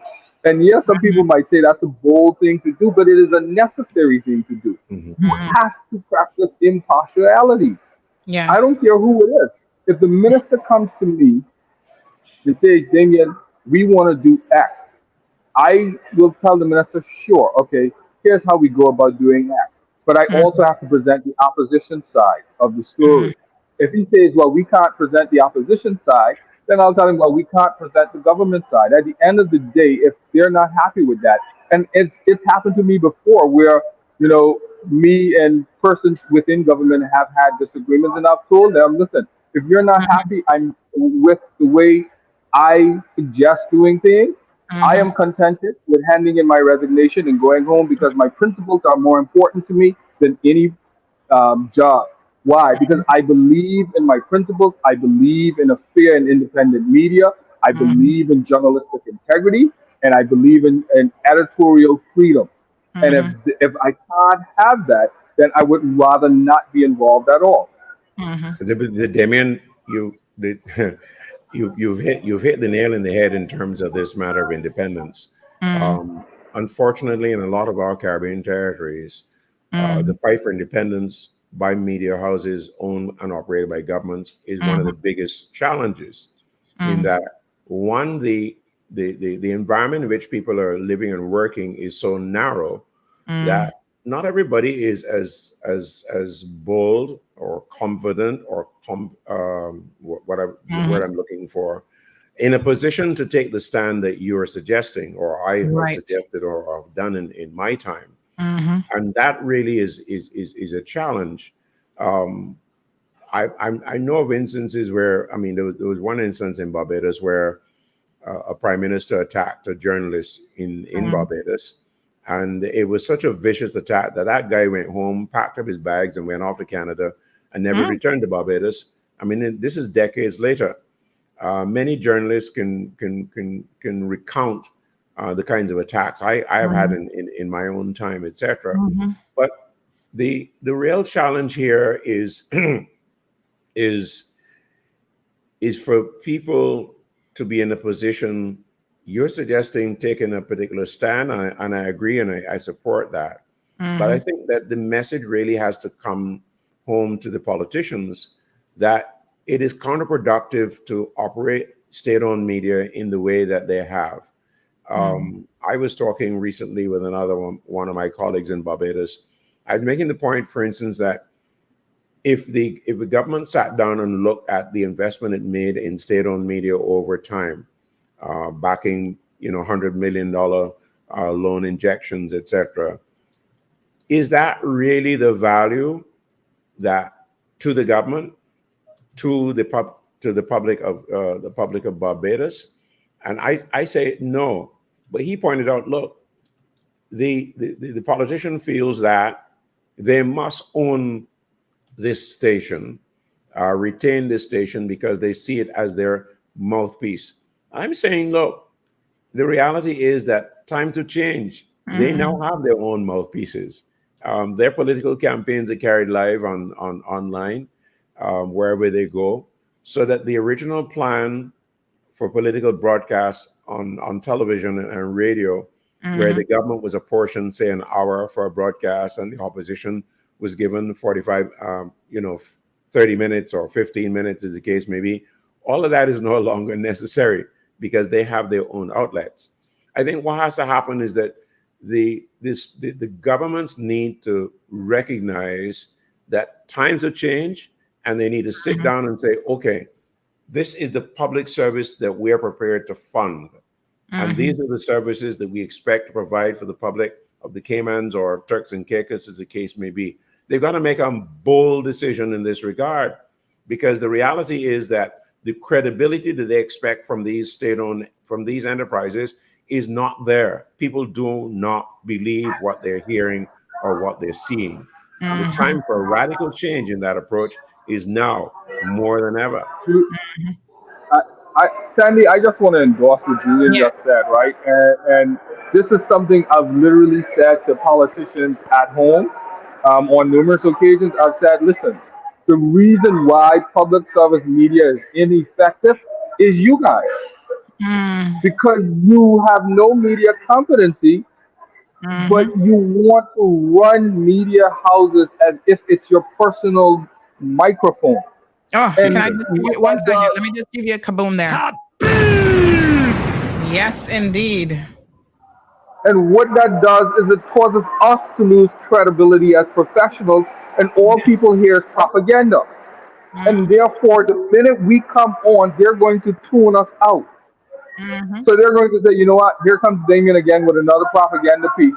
Now, they may not call it propaganda, but they're going to say, you know what, that's government information. I don't want to hear that. Right?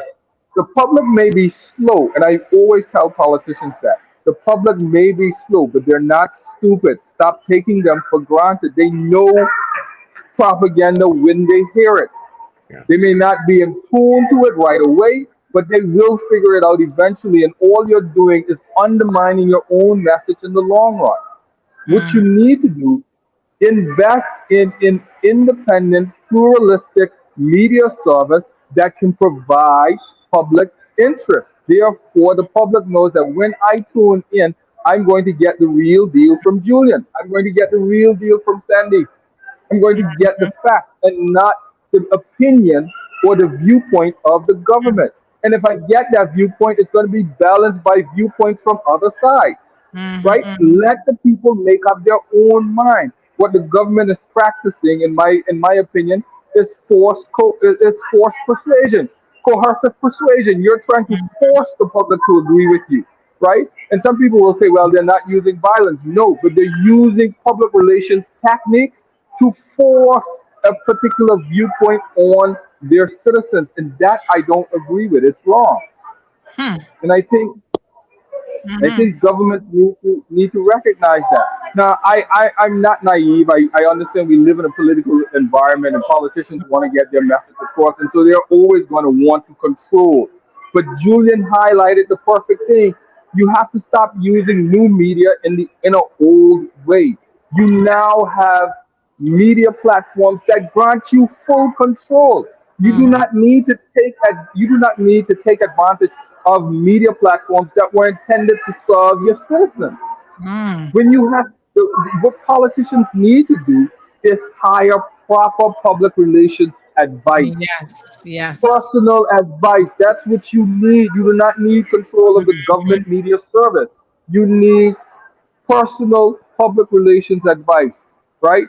Myself, I'm sure Julian does it. I've done consulting for different persons over the years. You need consulting services. You do not need to control the people's media.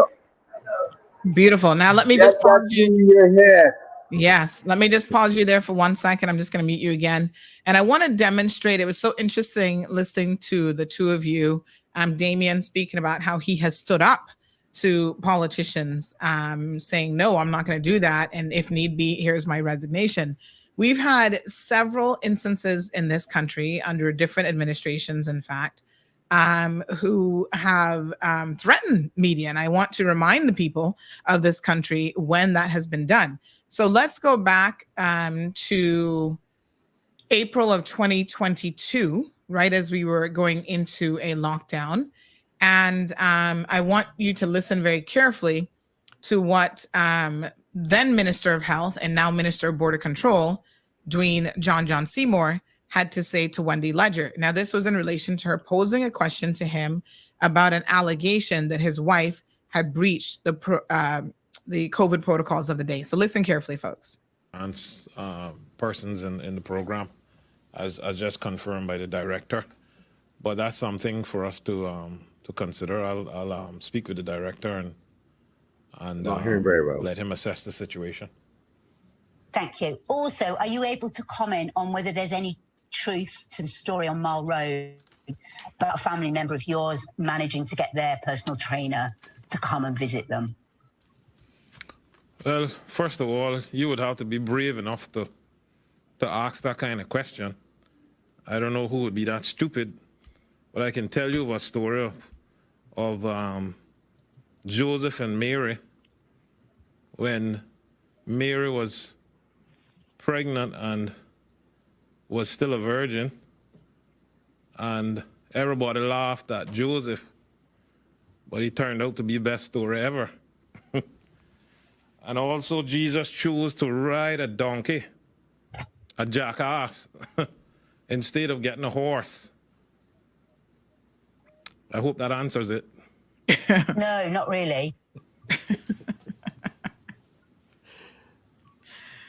Okay, Wendy, do you have any further questions? If not, we're going to move on for now. Okay, so that's no comment then from the minister. May I suggest maybe you could take it offline with the minister and to be able to get the answers to your questions and then be able to do a story from there, Wendy. How silly. So that we can move on. So you see, the government minister insulted that he was asked a question. He referred to Wendy Ledger. He said something to the effect of, you'd have to be brave and stupid to even ask such a question. Now, in more recent times, just last week, in fact, in the Parliament during Financial Committee, we had let me just make sure I've got the right clip here. We have the police commissioner who showed up to, get his budget approved. And we had two ministers. One was former minister and former Deputy Premier Chris Saunders. And the second one is the same minister, Dwayne Seymour, asking the police to investigate myself and by extension CMR. Let me just make sure I've got this video clip queued up. So here's another, we talk about political interference in media, but what is so interesting about this particular one is you have interference, my apologies, to the extent that they are actually asking the police to get involved in prosecuting media for what they see as breaches and wrongs. Let me just ensure that we have the correct video queued up here. Just 1 second, folks. Mr. Saunders. Thank you, Madam Chair. And first of all, I just want to congratulate Commissioner Walton on his new post, and I'm very happy to see Caymanian back in that role again. So, Cayman Braca, yeah, but there's a Cayman Braca. That's all right. My mom is actually a Braca too, so I don't mind. Thank you. Through you, Madam Chair. One of the things that several of my constituents had raised with me a while back, and I didn't hear it myself, but I guess others did, is what does it trigger in terms of a police investigation? And in particular, what I want to talk about is children basically being abused on the radio by different hosts. I mean, when things like that happen nationally, is it a complaint that has to be lodged by the parent or someone, or, because we do have these laws in place, and I know other members of the Parliament, I understand, had reached out to the then Commissioner to try to get some action, but no action was basically taken. So I'm trying to get a better understanding in terms of situations like those, what triggers a police investigation. Commissioner Walton. Yes, through you, Madam Chair, what I will say is the first thing is to, obviously we would need to listen to it so that there's an audio and to determine whether or not there's any element of criminality, and that could be a series of criminality, whether that is, I suppose, abuse of a child, so we would look at offenses under the Children Act, or if there are offenses under the Penal Code. In this case, we would look at that, the circumstances, and determine whether or not there's any obvious. We'll have a conversation with the Office of the Director of Public Prosecution, but importantly, we certainly need to be consulting with the parents or guardians of the children or the child. Mr. Saunders. Thank you, Madam Chair. through you, and I do understand it did not happen under this commissioner, but it was a 14-year-old. It was something that pretty much was done at a very national level, and I understand that the feedback that was given was that, quote unquote, if I can, I'll leave other members to maybe add into it, but I'm just curious in terms of, is there such a limitation on such a thing? Because if that's the case, then maybe we can have it revisited. Is there such a limitation? Would you know that offhand? Commissioner Walton. Madam Chair, what I can say is statute of limitations will depend on the category of the offense. In this case, if it's a category C offense, it would have a 6-month limitation. It depends on the particular crime and that we're looking at. I can't comment on that particular case too much, but what I can say is we have fully investigated it, and it currently sat with the Director of Public Prosecutions. So I can say no more about it. I am familiar with the case. It has gone through a full investigation, yes. If there are no other questions, Madam Chair. I recognize Minister Seymour, then Minister Ryan. Thank you, Madam Chair. And I too want to congratulate publicly Commissioner Walton on the same matter in terms of use of our public airwaves and communicating to our public, inciting the public, and at a time when country needs to be uplifted, There's a lot of profanity. I've sent you some communications and some recordings of some of this profanity. I've seen other persons in the public been questioned, arrested, and charges pending, etc. And I want to know that the same rule is applied to everyone in the Cayman Islands, whether it was me or anyone else. And I want to know if the information that I sent is being investigated, or if it's been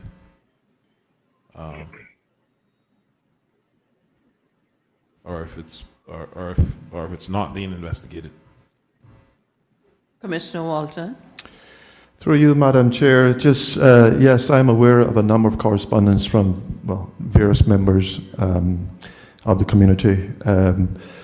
What I will say is, yes, I have taken all of those. I have assigned those to a particular investigator, and we have had a dialogue, or we've had dialogue with the Director of Public Prosecution Office. Just on the issue around the law is impartial, so it doesn't matter as long as a law has been broken. We will take that and have a full investigation. There are times when what has been said across IT platforms are not constituted or hasn't passed that threshold of criminality, which make it sometimes difficult. So it's why I mentioned that it has to pass that threshold of criminality, whatever that criminality may be, whether it's the misuse of the ICT platform or whether it's causing an annoyance or abuse and threats. But the point is, as long as it makes the threshold or pass the threshold of criminality, then we certainly would fully investigate. All correspondence that's been sent to me has been assigned and being investigated. Madam Chair. Minister Seymour. I want to thank the Commissioner for that. So basically what we have here is two MPs, one a minister, one previously the Deputy Premier of the country, in Parliament during, the Finance Committee. Actually, of all the questions in the world that they could have asked him, all the policing issues that we have in the Cayman Islands and concerns, the two most important things on their mind is what is happening on CMR's social media platform, not even on the airwaves, but on our social media platforms. One was in relation to what he claims was an interaction with a 14-year-old who decided to join an Instagram stream that I was doing. And then another one is in relation to, we have an after hours show where sometimes we get a little colorful and we might use profanity. So they're concerned that these are issues of national importance that they wish to ask the RCIPS, the police, about. And John, quite interestingly enough, has said that he has reported on numerous occasions because this use of profanity is inciting people. And so, he wants to make sure that there is an investigation, arrest, and a charge. What are your initial thoughts? I mean, we haven't gone too deep into all the details, but what are your initial thoughts on ministers of government and MPs of government using parliamentary privilege in Parliament to actually ask the police to investigate and charge a particular media house in the Cayman Islands? It is a very interesting development there. I haven't come across that kind of thing before. But it is not the first time that the people, the parliamentary representatives, have used the protection of Parliament to go after interests, not just the media, but many others as well. I would just weigh in though on the matter of the online activity, which I think is at the heart of this query, if I understand it correctly. Yes.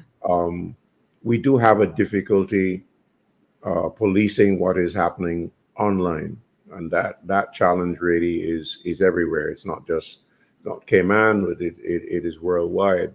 And I know that the the authorities have sought and continue to seek ways in which these matters could be addressed, and that the legal force be deployed in instances where there's clear abuse. I think that the challenge for the media really goes beyond their terrestrial broadcast, as you have, to what happens online, and how can you ensure that you yourself do not get into trouble with the authorities. And it really would revolve around what kind of regulations are enforced in a particular territory as far as the online activity is concerned. And I know that that has engaged many authorities in an effort to ensure that there's a consistency and a reality. That we have the big challenge of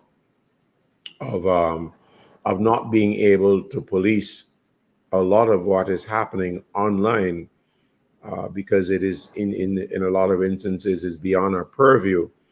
If you look at the attempts made by Facebook and the other social media platforms to be able to deal with exactly the same matters raised, they employ hundreds of people all over the world to moderate content. We have a similar challenge within our jurisdiction, and in a lot of ways, we're now beginning to rely on things like AI for moderation. That, I think, is really the heart of the discussion. If I'm to understand what is happening there, I know that there's a certain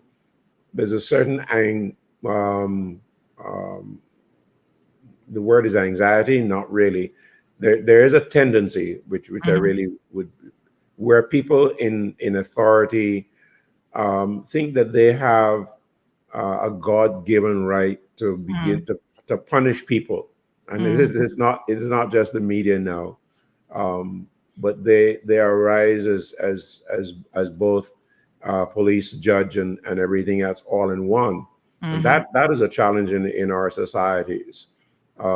If there's a transgression, there are systems clearly for dealing with that, whether it's a media system or whether it's an individual in society. I think we need to respect the process. And I noticed that the commissioner of police was at pains to suggest that there is a process for dealing with infractions, etc. And I think we need to bear that in mind. And people who raise objections to various matters, etc., should also bear in mind that there are processes for dealing with these matters, etc. And it is not just use the protection of parliamentary privilege to take advantage of people in one way or another. Damien? Yeah, I was going to come in and say, Julian raised a very important point, is that one way to assist in these situations is to start using more AI, and AI is not necessarily the answer to everything, but it is definitely a huge help in terms of content moderation.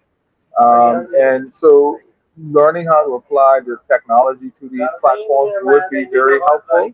The difficulty is that, as Julian rightfully highlighted, you have much larger organizations such as Facebook, X, formerly Twitter, that have these challenges, and they have billions of dollars out there, in terms of resources. And you're talking about a small independent media house in the Caribbean. I mean, there's not much you can control. And I'm not using that to excuse anything, but what I'm saying is that we have to acknowledge the realities of the situation and acknowledge the fact that this problem is beyond the Caribbean. It's beyond, Cayman. It is a huge issue everywhere. Yes. And again, this is down to what standards are in place in the jurisdiction, and are people adhering to those standards? The commissioner to me seemed like he was jumping through hoops to try and say, listen, there's a process, and you just have to wait for the process. Exactly. And also pointing out to the minister that there's some things you might be offended by profanity, but that does not mean that it's a criminal offense. I mean, you listen very carefully to what he said. He's like, not everything is a criminal offense. And I'm still waiting for... You may not like it, but that doesn't make it wrong. from a legal perspective. You can dislike something.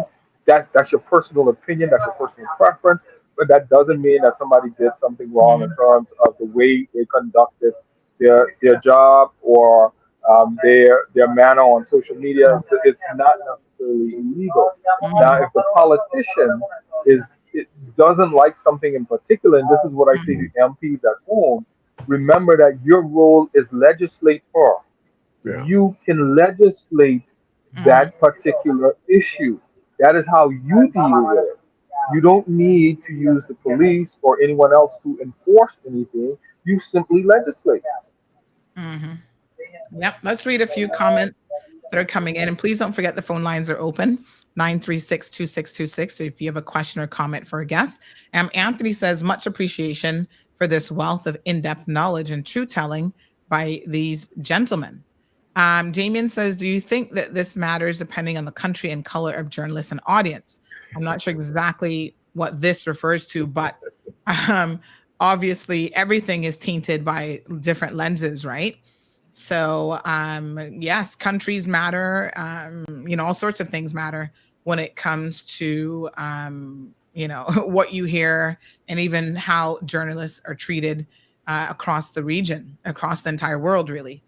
Garrett says that certain people of the public are slow while others catch on quickly. Those that catch on quickly will be the first to go and enlighten those who are slow. The slow ones will either catch on eventually for themselves or with the help of their quick friends. Then they got no one eventually. I'm not sure how that quite connects, but anyway, Rocket Rocket is enjoying the program. She did a couple of bomb drops there. And at one point she said, I absolutely agree. Siobhan says you're thinking that cursing is the only thing that children/teenagers here are subjected to. Should have been asking more important questions. Marquette also says they don't like the fact that you give the cold hard truth. Siobhan says they're worrying about people cursing when there's more important stuff to deal with, wasting time that should have been focused on important things. Who was arrested and charged for cursing? If that's the case, why wasn't Mario arrested then for it? And it's so interesting because the minister made it sound like this is something that has been prosecuted before. And I know of no instance in the Cayman Islands where anybody has been arrested, charged, and successfully prosecuted for using profanity. He might be confused, which he often is, as you can see from his donkey story. He gets very, combobulated at times, but he might be confused.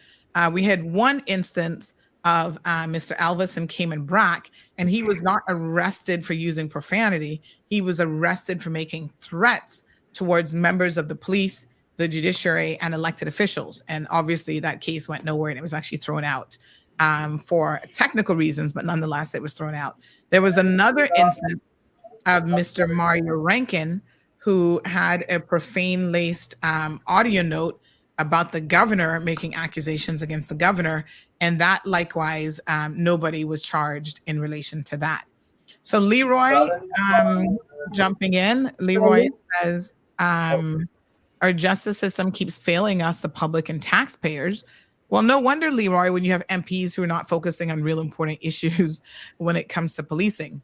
Gabby says, sounding kind of communist to me. They forget that we have freedom of speech. Marquette goes on and says, keep exposing all of the snakes in the grass. Keep it well cut. I, for one, love it. Siobhan, I like that analogy. Siobhan says the problem is that they don't like the truth because it exposes their dirt. So they definitely want to silence CMR so that they can do their dirt in peace and keep fooling the people, sweep their dirt under the rug like usual. Damien Charles says this is why YouTube videos and journalisms get taken down or discrediting news and witch hunts. And Live says Val Lichtenstein comes to mind when they kicked him off of Radio Cayman. So some very, very interesting comments from our listeners. Can I go back to the minister's interview where he responded to the journalist with the donkey story, right? Yes. My concern there is, and it's not just in Cayman, I've seen it across the region and in different parts of the world, politicians in general, once they get elected, tend to have an antagonistic or confrontational attitude towards journalists. Yes. And they don't understand the media is not here to be your friend. We are not your friend, but we are also not your enemy. Right. We have a symbiotic relationship with politics, if I can say that. Now, in order to maintain impartiality and fairness, you don't want to get too close. But at the same time, you need politicians. Why? Because they are the source of the information. Okay? And so they have to understand as much as they want to get their message out, we also want the information. And that is where our relationship essentially meets. And so we're not here to be your friend. We're not your PR team. We are not your PR. We're not here to tell good stories about you. That's not our job. We're here to tell the truth. Right. Right. And whether that's They get about offended. I your find that I was just going to say the minister mentioned yesterday, he was on the show. This is the minister of tourism and port. And he's saying, well, people are messaging him saying to come off her show because she always backs you into a corner. And I'm thinking, the thing, Sandy, I have personally had threats after press conferences, people telling me, why am I asking the minister such difficult questions? The thing people have to understand is that in most other countries, ministers actually have media training. So they know how to respond to questions. They know how to deal with a difficult interview. Oftentimes in the Caribbean, our ministers have not had that. And so they get frustrated, they get upset, they feel like you're making them look foolish. No, your lack of experience, your lack of knowledge, your lack of investing in yourself makes you I look just give you a foolish. kaboom right there. It is not the journalist. Yes, let me just give you a little kaboom. Absolutely. I Oh want my to gosh. I want to jump in here and extend what Damien is saying. My first reaction when I saw the reaction to the journalist question was that here was somebody exhibiting the worst trait of what I regard as a minister, and that of arrogance. That really doesn't get you any points at all. It may gain you some points around the people who are your close friends and colleagues, but certainly in the wider community, treating a journalist in such an offensive way is really not helpful. I know that many of us over the years have faced politicians, both on both government side and the opposition, who have been offensive to us, and learn to take it in stride. I've had a very nasty encounter with a former Barbados Prime Minister who abused me left, right, and center in a press conference, to the shock of his own colleagues and to the journalist corps. And I ended up literally wrapping up the press conference by suggesting that since there were no more questions posed, I'm Julian Rogers live and so on. And I was my chairman followed me up later that day to say that I certainly was an outstanding journalist. And I said, look, I'm not outstanding. The reality is that he was doing his job and I was doing mine. I had a question that deserved to be answered. That arrogance doesn't help anybody at all. And I think that politicians need to come to terms with that. I know the politicians gone so far to disrespect the media by suggesting at some point that if he may ask himself a question because he didn't think that the journalists are up to asking him questions. Well, I put that on the journalist side by suggesting that if you go into a press conference, you need to be really properly prepared to ask the kind of questions that would elicit the answers that the general public want to know. Now, there's some questions that we pose that may make a person very uncomfortable because they either don't have the answer or don't want to give us the answer. I'm sorry, but that's our job. It doesn't change. So if there's a scandal about, if the public needs to understand about where money is spent or elements of your behavior that are dastardly, etc., we have a right to ask those questions. That's our role. And Damien makes the point that we're not your friends. I'm sorry. I get very I get very sensitive, for instance, if anybody suggests that as a journalist, I'm coming to your event to be fed and to be watered, etc. Right. Hospitality is a natural course of interaction between people. So don't say to me, as one business person said to my former news director, how many journalists do we have to feed today?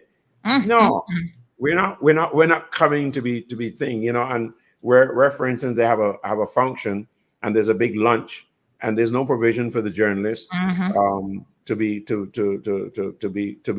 catered for in the same way you cater for everybody else. I say, look, don't invite me to the function when you're serving food. Call me and tell me that when you're finished with the food and the drink, that I should come at 1:30 and pose the questions to you, because I do not want you to feel that you are giving me something that I must give you back. There's the only give and take is really about questioning. That's it, nothing else. So there has to be, there has to be mutual respect. If you respect me, I respect you. If you don't respect me, you're in trouble. I'm sorry. So that we need to come to terms with the reality of that I'm not just a journalist, I'm a human being operating in your country as a citizen, and I'm acting on behalf of the other citizens to determine exactly what is happening. What is government doing or not doing? Why are we continuing to have particular problems with roads or the airport or the port, as the case may be, or with customs and so on? We're here to ask those questions. You know, this is Christmas time, and the public is expecting particular services from a government. And if those services are not forthcoming, you need to explain to us what is happening. Okay, we have a shortage of staff, or equipment is broken down, or we're getting parts from overseas. We need a timetable. The public is not in the position to ask those questions. That's why we are there. And therefore, we deserve answers. We deserve the truth. We deserve the reality. And we deserve to be respected. Yes. Damien? Yeah, I wanted to say one of the things I think is key here. And we're talking about democratic systems, right? The key for democracy, and I always tell people, along with a fair and independent media, is a Freedom of Information Act. Governments need to give citizens access to information so that they can hold their governments accountable. Your minister is not necessarily more intelligent than you. Your minister has more information than you, and that is the key. So they are not necessarily more intelligent than you are, and it goes back to the whole issue of one, transparency, two, facilitating and building democratic systems. Right? We need to ensure that ministers, governments, institute the power in institutions, not in individuals. And this is why I find that governments hold on to information is because they want the power and to have you come to them for the information. I think the key thing we also need to look at, right? As journalists, we need to question ourselves, right? I'll share with you about an organization at home in the Turks and Caicos. I don't want to give a name.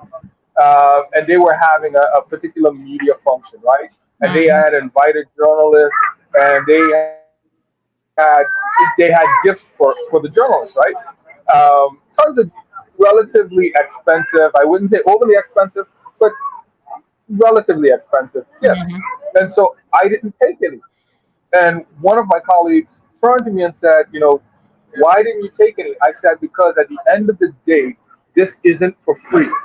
And they said, what do you mean? I say, they're buying your consideration for when you do a story. They're hoping you self-censor.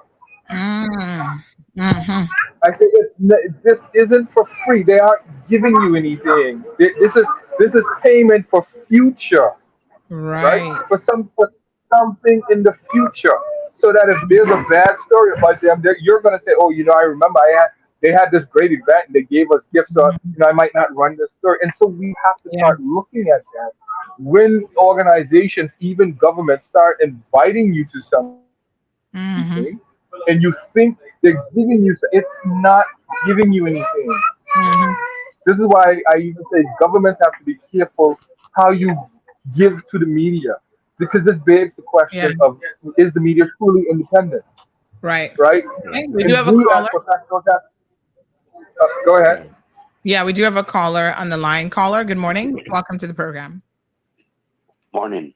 Good morning. Sorry I tuned in a little too late today. Mm-hmm. I think I got the gist of what is being discussed. Mhm. I'm barely hearing that person. Yeah, just speak up. Speak up for me, caller. Sorry, I'm having a voice issue. Oh gosh. Okay. So I'll try to see if is that better? Yeah, I think that's a little bit better. All right. I like to begin conversations from the point of rights. And we have a right to impart and to receive information constitutionally. Yeah. And when I looked at what the minister was saying, is that he was trying to interfere with giving the public information that they had a right to know Mm-hmm. about a wrong that had been committed. Mm-hmm. And you know, as you can't have legislators Mm-hmm. who are undecided about how they feel about acting lawfully. Mm-hmm. Mm-hmm. That's very problematic. Mm-hmm. And then and there are other institutions of government that get used as instruments to cover up and to coerce people, like one of your guests mentioned, into believing all sorts of nonsense just to hide the truth. Mm-hmm.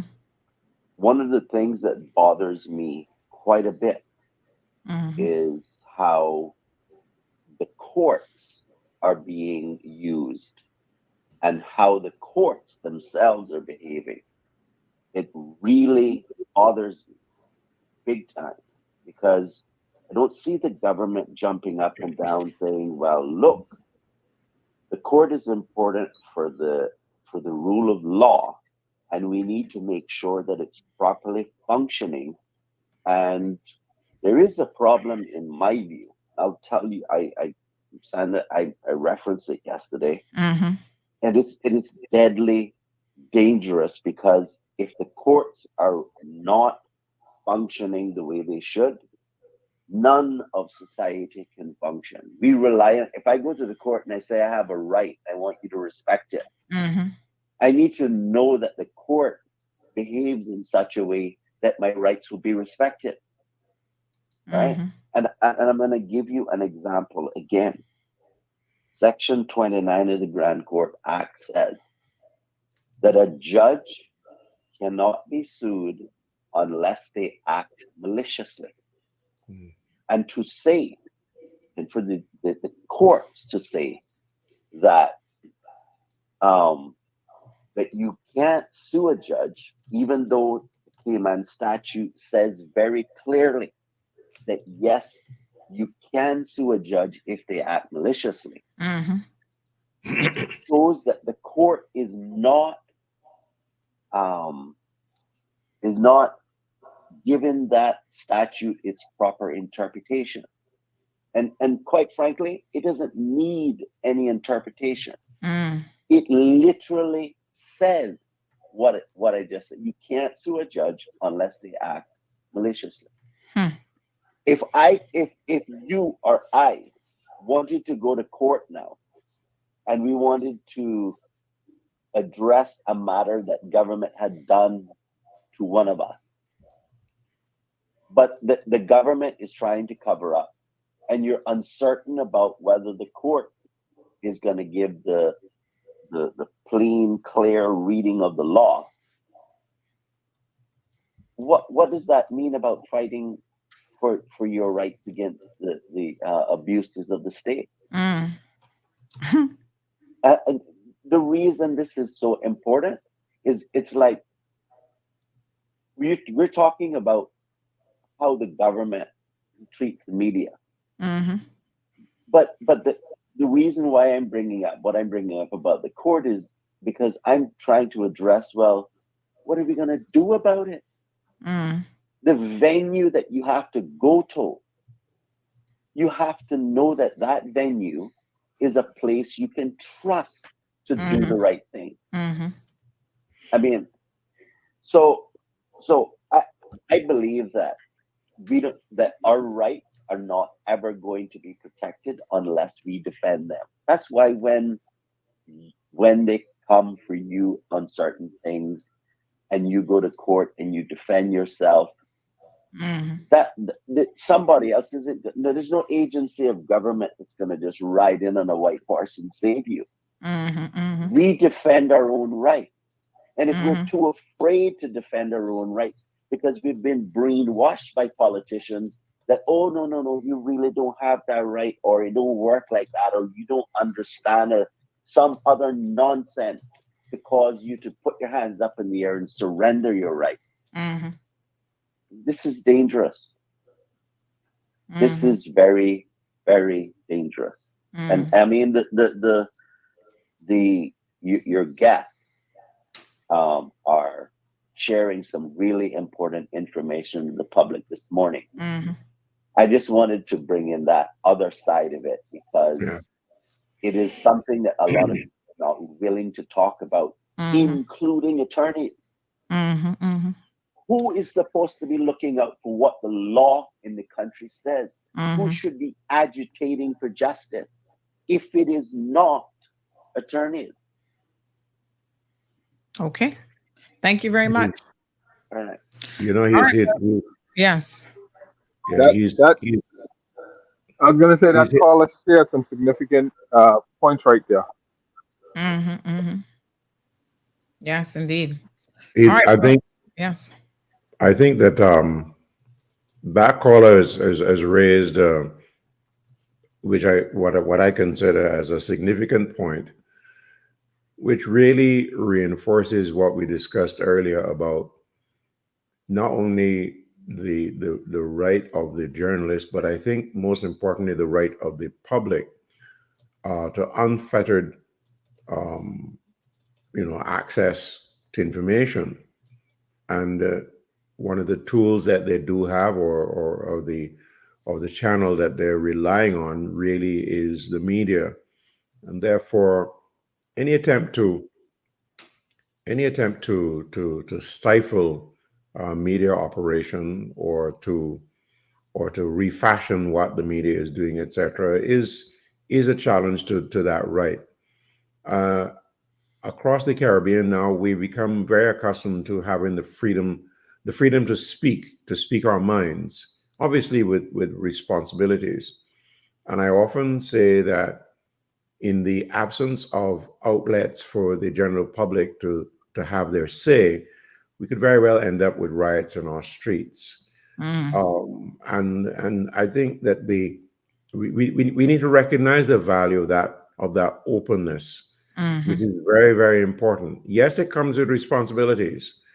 We just can't go out there and say and do things to the detriment of anybody, politician or ordinary citizen, as the case may be.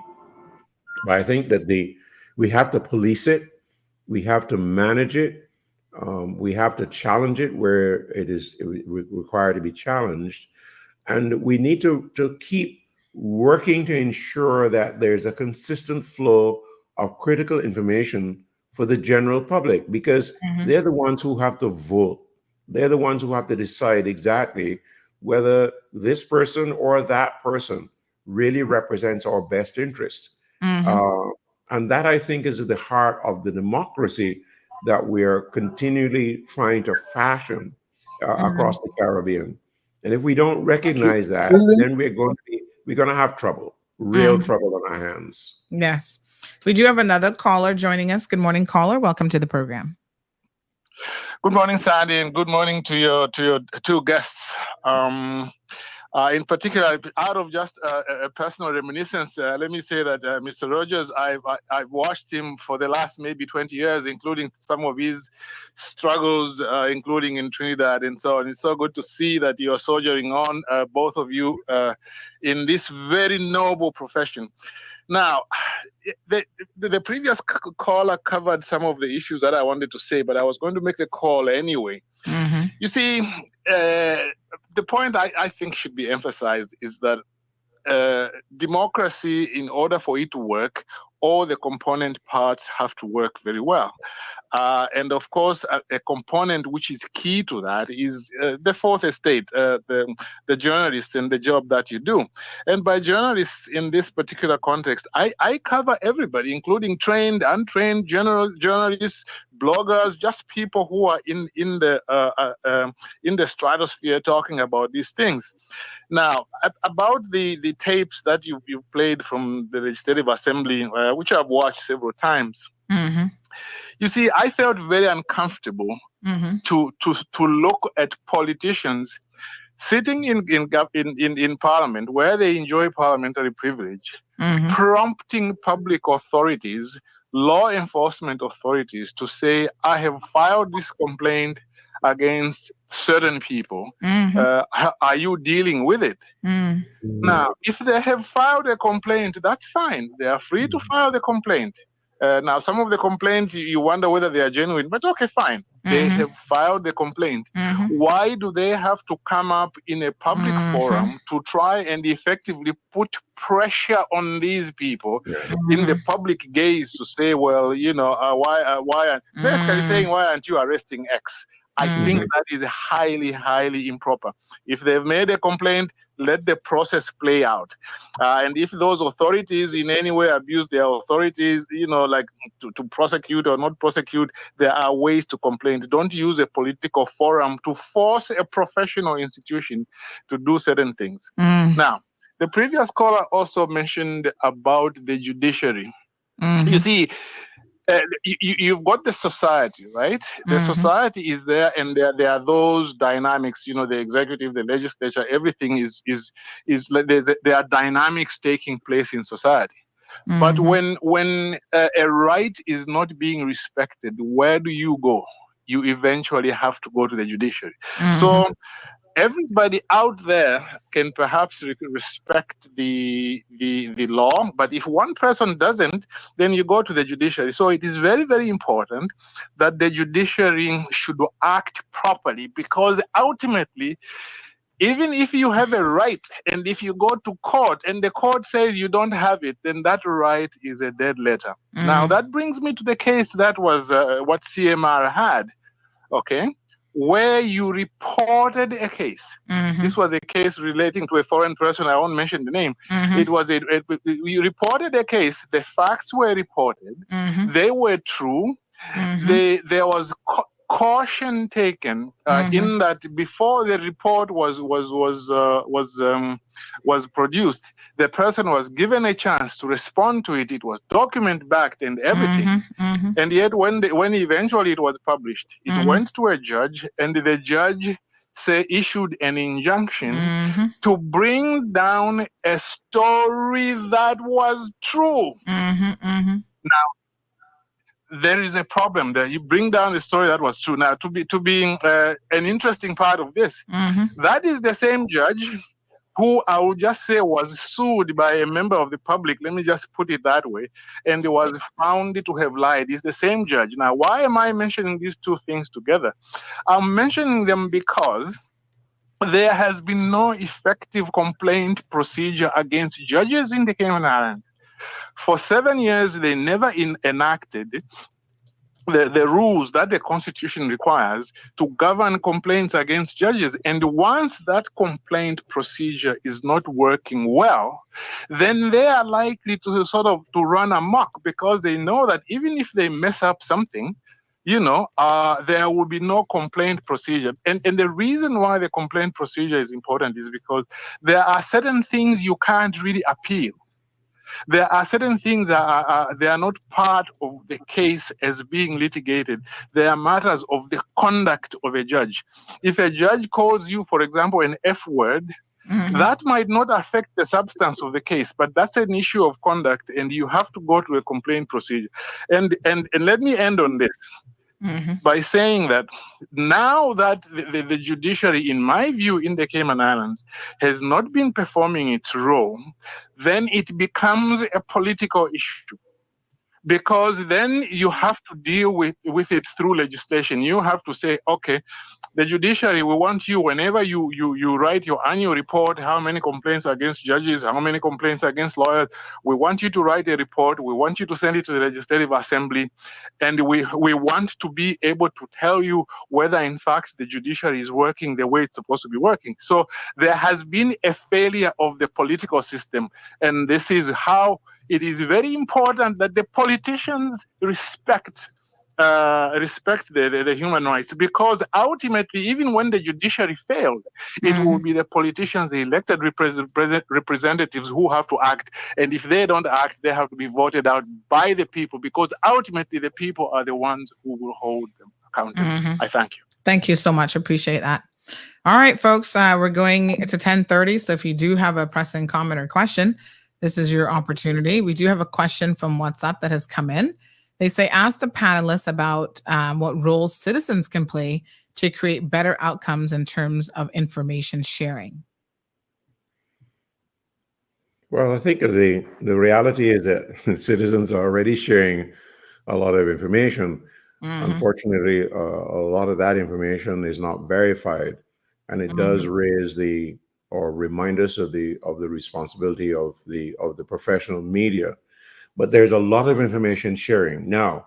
The challenge here really is that there are no rules for what I call, I will put in inverted commas, citizen journalists.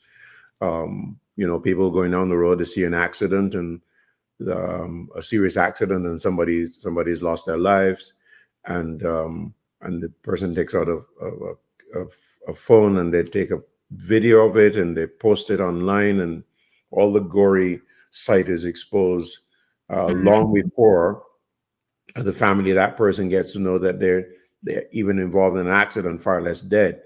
The media operates on a totally different platform, in that if as a journalist I came across such a situation, first of all, yes, I may film.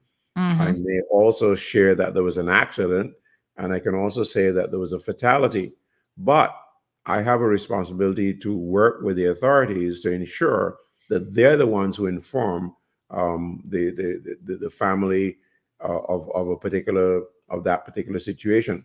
That does not happen very much, a lot these days, and it really is. It is heart-rending for families and so on to learn of particular situations via social media.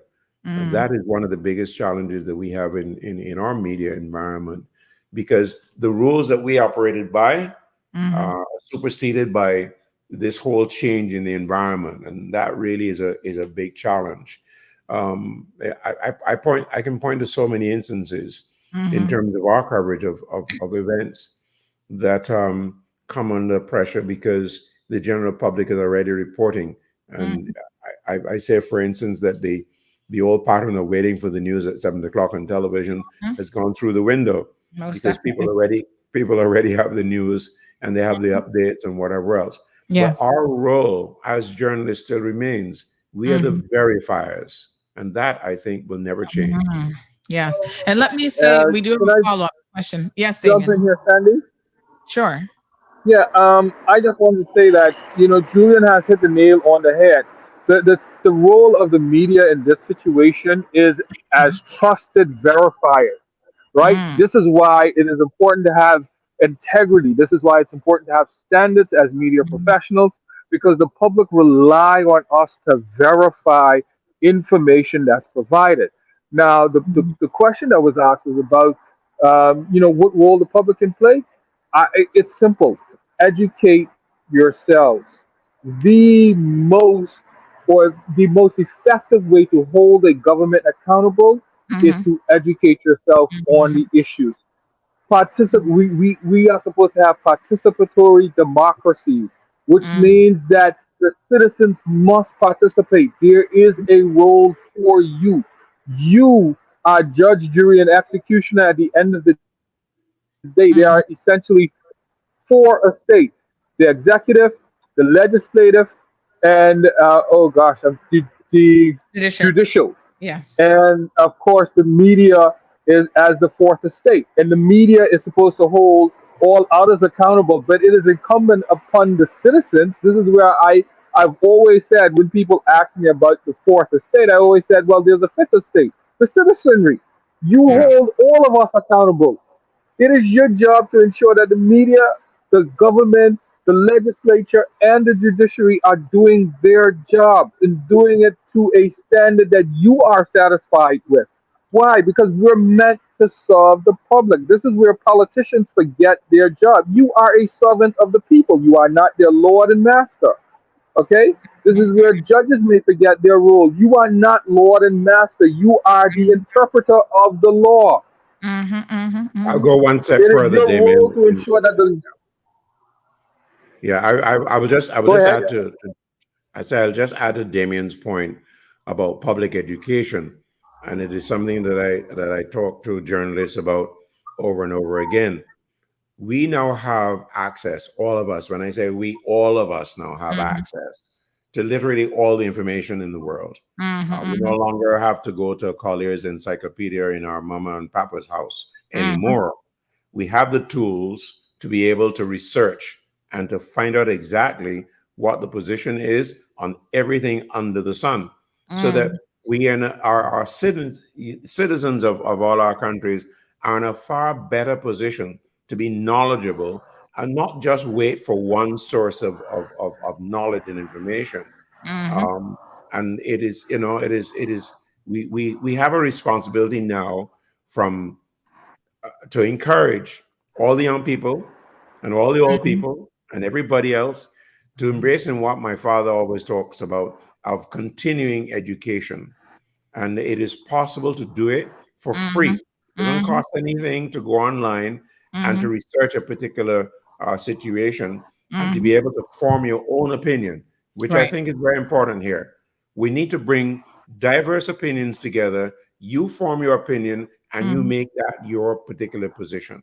Only this morning, for instance, as we talk about AI, I use GPT and all the other tools, etc., in my work, and every day there's an additional tool available. Where Chat GPT had ingested all the data available up to say 2022, today I go on and they say, look, here now is a web browser, and we can now scan the internet to find material that you need as part of your research for everything under the sun. That is a tremendous jump in our capability and capacity to handle information. And that is available for everybody. This is not a journalist tool. This is for every member of society to be able to go deep, dig deep, learn, and be able to get involved in the national debate, which is what is very, very important. Here's what I want to add to that. Teach your children. I have two sons. One is 21, one is 9, and I let both of them use AI. As a matter of fact, my youngest son particularly loves using generative AI to do art, right? And the reason I'm encouraging them to do that is because it will become a part of their lives, right? I can't say my generation, even though I'm a millennial, I'm technically on the way out. I mean, it is them who will, it is them who will decide how these tools are used and applied. But it is up to us as their seniors to ensure that the right ethical foundation is in place and that there is guidance for them on how to use these things. I use ChatGPT to do a ton of research. It saves me so much time. Oh my gosh, I have to make a confession here. I've never used Chat GPT, and I feel right now that I'm behind and I need to get with the times, but that's amazing. No, you have to, and this is one thing I was telling my son no longer than last night. we have to come to a place, like Julian said, of being continual learners. You have to realize the days of I'm going to have this particular role for the rest of my life is over and done with. It's done and dusted. That's Yeah. going into the dustbin of history. You now have to reinvent yourself, reskill, retool on a consistent basis. It sounds daunting, but it's easy to do. Even from a formal education standpoint, many universities now offer what we call MOOCs, mass open online courses, where you can take a course in AI, you can take a course in mathematics or whatever it is for free, right? So we have no excuses in Yeah. that sense. We now have more power in the palm of our hands than NASA had to put a man on the moon. Moon. How Wow. can you deny that? Yeah. Wow. That's a powerful statement. And that's challenging me now going into 2024. I think I need to step it up. I'll give you a Yes, free and this course. is where we now, as citizens, Caribbean regional citizens, have to demand a framework for public information. Governments must now start providing access to information. I can tell you, even in the Turks and Caicos, I go to some government departments. Even as a senior government employee, I can't get information because it's coveted. It's like if I give you this, I'm going to get into trouble, and I have to tell civil servants, listen, that is a Yeah. public document. They cannot Exactly. fire you for giving me access to a public document. And I can Exactly. tell you, there's been instances where I have literally had to call permanent secretaries to say, listen, please authorize your staff member to give me this document. You know, Um, now wow. mindfully, now they have been. Mhm. No, I was going to say they have been very accommodating in giving me access to information, but I shouldn't have to ask. Yeah. I should have access as a citizen, not even as a journalist, just as a citizen. Right. Yeah. Right. And let me just read a few more comments. And to that point, I mean, I've even called people and say, hey, can I have the email address or the direct phone number for the DPP director or whatever? And they'll say, oh, who's calling? Why do you want it? I'm like, does it matter? It is a matter of public information. That's their work email, their work phone number. Like, why do you think, as the receptionist or the admin assistant, that you can't give this information? In relation to the DPP's office, I was actually told a while ago that, oh, like we have to be so careful who we're giving it to. I'm like, why? It should be available on your website. It's not a state secret. In relation to that, this person made a comment earlier, says in some cases, governments are choosing not to capture information so as to avoid it being shared. This is back to the FOI, because we have FOI legislation in this country that the very people that put it in place went back and tried to water it down. They go on to say, because if the information / data was shared accurately and regularly, it would paint a very different picture. The previous speaker on the panelist said that it is imperative to protect the critical flow of information to the public and to help the public to be informed, and said communities need a platform or forum for self-expression. Otherwise, communities might riot. Can you ask the panelists for 2 or 3 examples of effective platforms or fora for self-expression? I guess social media has been doing it, right, Julian and Damien? I mean, it's, it has It, its that's a negative. difficult question to answer. It depends on your dynamics within your jurisdiction. Yeah. I mean, I think that there have been citizen groups that have been formed on social media, on Facebook, Instagram. We've got WhatsApp groups now where people are constantly interacting with each other and sharing information. But as you say, the accuracy of the information sometimes in those groups might leave a lot to be desired. But at least you have the opportunity to, at the very minimum, share information and to engage in each other. And it's no longer a covert exercise, or it's no longer, expensive or anything of the sort.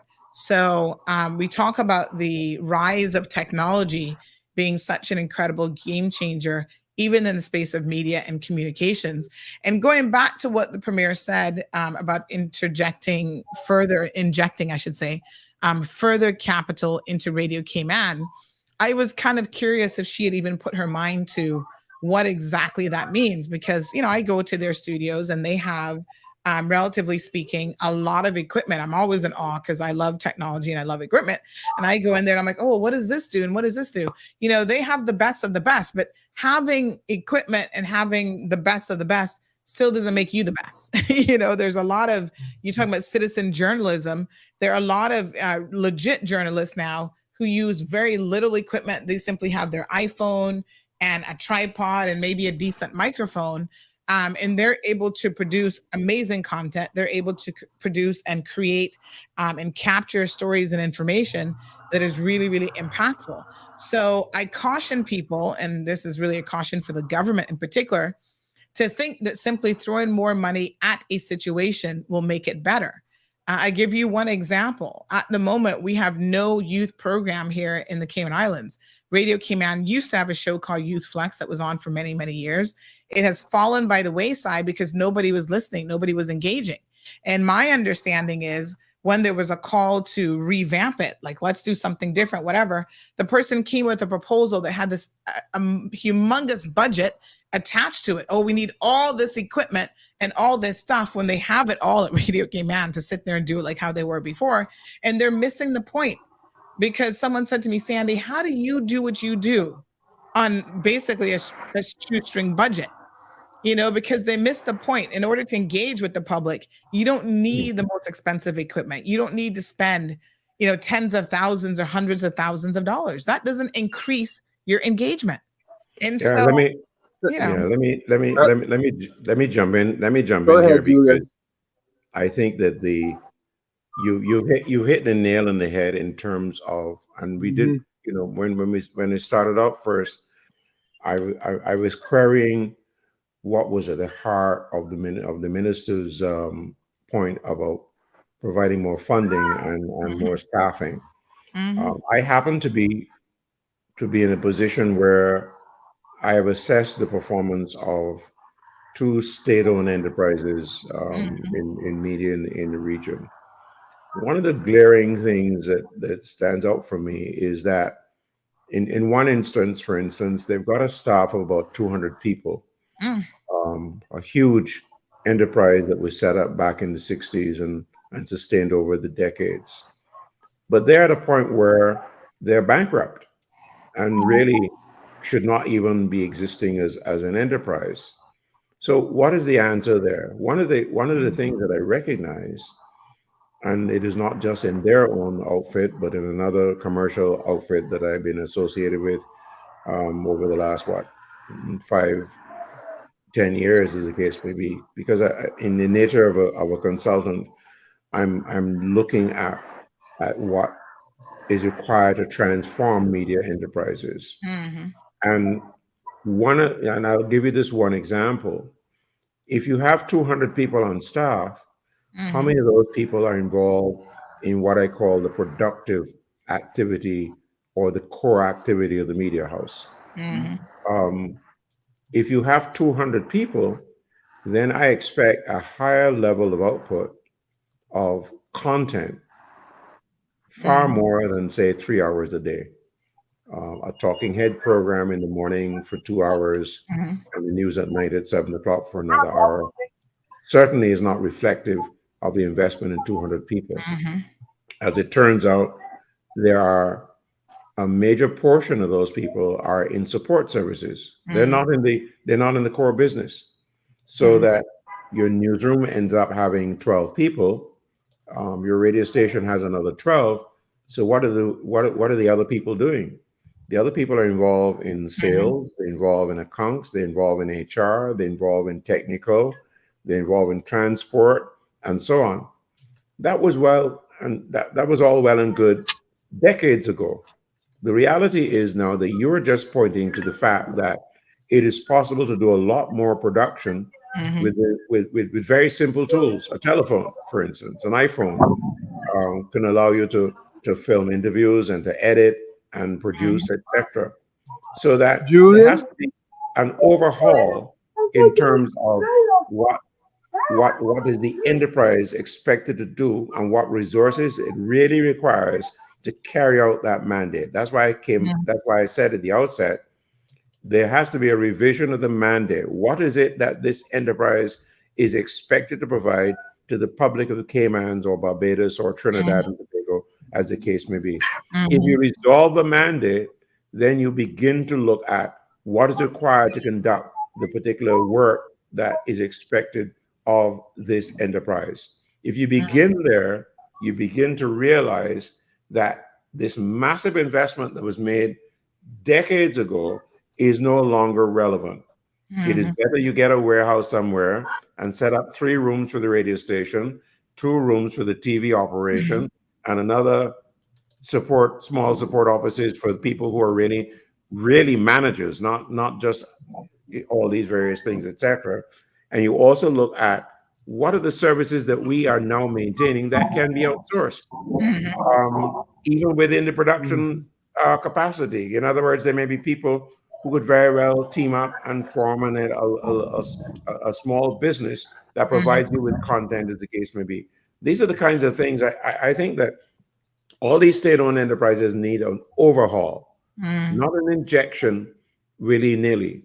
There has to be an exercise that looks at and says, okay, this is what we are, this is what we have now, this is what we're doing, this is what we need to do, and these are the requirements of this new mandate. I come back to that again and again. What is the mandate? What are we responsible for doing now?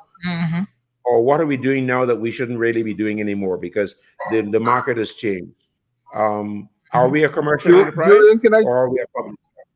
These are the things that I need that need to be answered right now. Julian, can I jump in here? Julian hit what I was just about to say. One of the fundamental questions is, what are we really? Are we a public service broadcaster? And if so, how are we going to be funded? The funding model is important because and I've been making this argument, if you put commercial requirements on a public service broadcaster, it will have a commercial interest. It is not the interest of the people, but the interest of whoever pays the piper calls the tune. And this is where I say politicians themselves have to educate themselves about the role of media, the various different types of media, and why you have public service broadcasters. Because I find that their answer is, oh, just go and get advertising. Advertising means you have questions about what the role of the entity is. Is it to serve its advertisers or is it to serve the public? And so this raises fundamental questions about impartiality. Now, at the end of the day, what it boils down to, as Julian said, is determining the mandate. And not just determining the mandate, but determining the resources needed for the mandate. The problem I find, and it's through speaking to colleagues throughout the region, we're using new technology in the same old way. We're not actually using new technologies in new ways. And when you raise these questions, people get upset. Oh, what do you mean? We don't need this many people. No, we don't. No, we don't. We don't need that many people. We don't need 12 people. We don't need 200 people. It's not necessary. Right? Yeah. I tell people my mobile phone is a full media lab. My mobile phone. I can do video, audio, generative AI, everything right from my mobile phone. Right? Absolutely. I don't even need to go and look for my laptop. If something happens on the spot, I have a digital recorder built into my mobile phone. Yes. All right. As we start to wrap it up. No, I just wanted to say that we have to start really as media professionals thinking about how can we upskill ourselves and not only what services we can outsource, but what services are being outsourced that doesn't need to be outsourced and that can be brought in-house and actually reduce costs. Yeah. You know, so it's a lot. It's a lot. We need media houses, in particular public service media houses, need strategic planning. This is what's missing. And I've been making the same argument in the Turks and Caicos. We need strategic planning. All right, let's read a few more comments and then we're going to wrap up. Tiana, good morning. She says citizens holding anyone in authority / power accountable in the Cayman Islands yields serious backlash in either personal or professional capacity, hence why so many utilize CMR. Abuse of power in the Cayman Islands is at an all-time high within the Cayman Islands. How incredibly sad is that? Anthony says information is critical and more so, act on them accordingly. Damien says discrediting and abuse or lack thereof leadership. Miss Jackie says best show today. Thank you, your guests for being here. It's very concerning that our rights are being handled in this way. It's downright scary. Damien says, keep them dumbed down and gullible. Well, this is the thing, as our guests have said this morning, the panel has said, you have a choice. And this, going back to the question about what citizens can do, educate yourself is the number one thing that citizens can do. And so it's really, really imperative that you take the reins, that you don't allow them to dumb you down and keep you gullible, because it is now a choice. There was a point in time when it was easier for media, for governments to be able to control media and to put a messaging out there to their liking. That is becoming much, much more difficult. We have whistleblowers, we have people who will contact us on the trust that we have built with them, the relationships that we've built with them as part of the media space, who will share information with us. So, we have our part to play, and certainly so does everyone else. So Damien asked the question, in another 2 decades, what will become of Radio Cayman? He goes on to say it's needed now for the senior voters who still listen. And this continues to be the interesting argument, is that we need, and I didn't get to play a snippet here where Chris Saunders is asking for media broadcasting to bring back a TV station, because we don't have a local TV station in Cayman. But he's saying, oh, that's for the seniors. And I have to wonder how many of the seniors are making adjustments themselves where they no longer, would even sit down and watch a news broadcast at 7. To Mr. Julian's point, one of the reasons why the demise of Cayman 27 happened is at 7 o'clock, when they sit down and recap the day's news, you heard it all from CMR throughout the day if you were following our platform. So you no longer need to wait until 6 p.m. or 7 p.m. to hear the day's news. Who wants to do that? We now live in an instantaneous community where we want information instantaneously, and we're processing it at a much quicker and faster speed and level as well. Gareth says mobile phones are also fantastic cameras. Most popular social media channels use mobile phones. And you know what? Not just social media channels, the traditional ABC channels, BBC, whatever, a lot of their journalists, they no longer go out in the field with all this equipment and a separate, cameraman and this and that. They're out there by themselves with a tripod and an iPhone, and the ability to live stream and jump in front of that weather report or whatever and self-record and self-stream their own news. And that is really, where the developments have occurred. Now, I didn't get to, like I said, play this other clip where the government, but it shows again how misguided our government is, how confused they are. They're talking about, oh, we need to bring back a TV station for the old folks so that they have something to listen to. And maybe we should do it like a PBS style, public, broadcasting or whatever. It just really demonstrates that it's just, again, just unbelievable and shocking. Their mindset, they're not adapting as legislators. They don't know the direction of media or communications, and they're not relying on people who might be experts. Keep in mind that government has 3 sort of media or communications agencies. They have Government Information Services, which is GIS. They have Radio Cayman, which is a full-fledged radio station, talk shows and news shows and so forth. And they also have CIG-TV, which is their version of TV that broadcasts on YouTube. All of that, and they still are not, they're missing the mark. They still don't have any idea what their objectives are. They know they're failing, although they haven't clearly defined what their objectives are. I think that they have admitted to, at the very minimum, that no one seems to be happy with any of that. CIG-TV, some days you get 50 people watching a video, a disaster, if you ask me, by any standards or any definition. And someone clarifies that GIS is now the Department of Communications. So they've changed the name, same old, same old. Another person has indicated that they said, based on the leadership at Radio Cayman, you'll never have any changes no matter how much money you throw at it. They said those are some of the most unimaginative people ever. And they also talk about the connections between the now premier and an employee at Radio Cayman being good friends, and both being from Cayman Brac, et cetera, et cetera. And they say that there's no new methodology, no new vision, so it's going to be the same old crap day in and day out, and it is what it is. Very, very interesting. Another question: when it is state funded, the question is also, how do we measure value? So I want to thank Mr. Julian Rogers, Damien Wilson, for coming onto the program today. I think I approached them only on Monday, so we quickly pulled this together. It has been an absolutely amazing show. Thank you for your expertise in the industry and for your willingness to participate in this discussion and give us some food for thought here in the Cayman Islands. And I wish both of you a Merry Christmas and Happy Holidays. Thank you very much. Thanks for the invitation.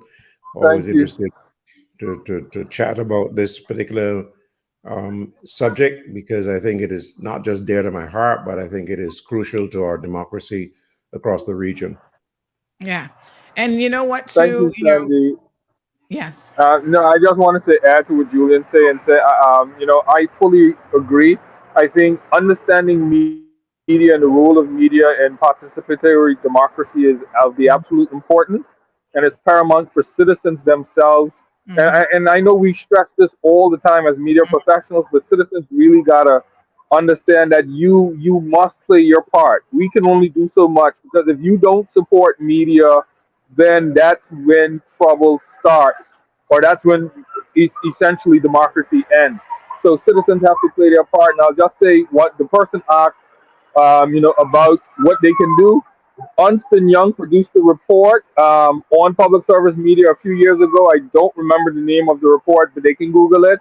And there's also public service standards and principles that come from UNESCO and other global agencies. So it's important to understand that there are standards out there for government and everybody else that we can use. I think also quickly, Damien, is that there's a lot of research available as to what critical changes must take place now with the change of the media environment. So we don't have to go and reinvent the wheel. What we have to do is look at our own situation, look at the best practices and the tests and whatever else that have occurred in other places, and try and fashion our own particular media enterprise. Because there is a responsibility, there's a crucial role to be played by the state-owned enterprise, and they must make that distinction between public service and being a propaganda tool for the political party in power at any given time. That, I think, if they resolve that distinction, there'll be no problem, and the credibility required or grown will definitely be to the best interest of the general public. Amazing final words. Thank you so much, Mr. Julian.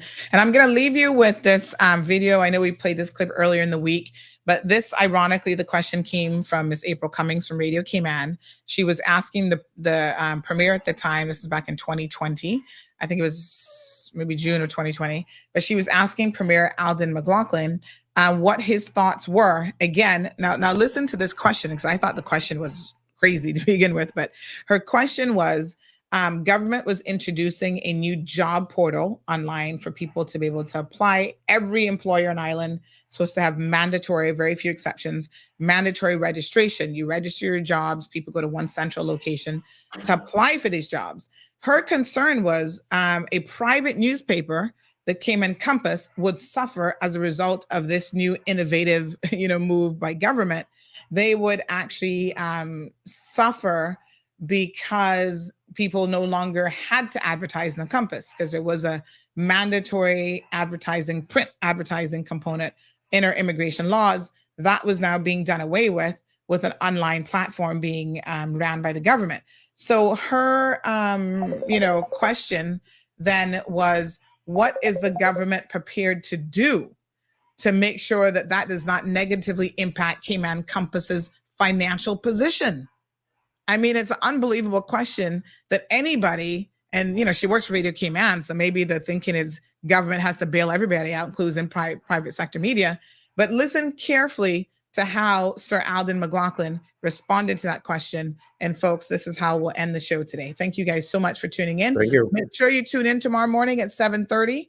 We're going to have some fun with some Christmas giveaways. Was listening to Thank you and have a person Merry work Christmas, speaking. guys. As I recall, the job advertisements that traditionally were required for the newspaper, which are now as part of the portal, provided a significant amount of funds over the years to keep the journalistic enterprise alive. With those funds gone, in your view, is there a risk that we won't have an external independent media entity able to self-fund itself? Well, it's not gone. There's no prohibition against advertising in any media jobs. It's just that the mandatory requirement is that you must do so on this portal. Hi, morning, Sandra Hill here. I do hope that it wasn't principally advertisements for jobs that kept media houses going. I mean, the great deal of challenges to the printed media. I think we're all aware of that, and there are many who don't believe it'll be around in a few more years. Not that I'm an expert at that at all, but because I love print, I tend to have a more optimistic view that it will survive, albeit with significant changes. We see what's happened at the Compass, but that's the same, right across the developed world. But I really do hope that it wasn't sheer reliance on job advertisements that have kept media houses operating all these years. That said, we've already seen the demise of, for example, Cayman 27. So, and I'm not casting judgment necessarily. My question is really just around a concern that independent media in a market this size clearly struggles, and that was a big chunk of their revenue. And I can't see most companies, unless they're just wonderful human beings, spending money when they don't have to for something. So I just was curious about your thoughts about that, based on the premise that having media is important in the country just to keep us all accountable. Yes, and of course, any media that is reliant on government to survive is really non-independent media. So I think we got to bear that in mind. I mean, Cayman 27 survived, quite frankly, for years because they just didn't pay the regulatory fees and so forth that they were required to pay. I think that a way has to be found. I mean, of course, the easy thing is for say government step in and subsidize these places, but then of course you lose your independence, or at least the perception is that you lose your independence. So I think that, I mean, Cayman is big enough, wealthy enough now to support media. I just think more innovative means have to be found to ensure that it can be funded by consumers. I don't think that's something that government can fix without, of course, it being perceived that the government is controlling the media.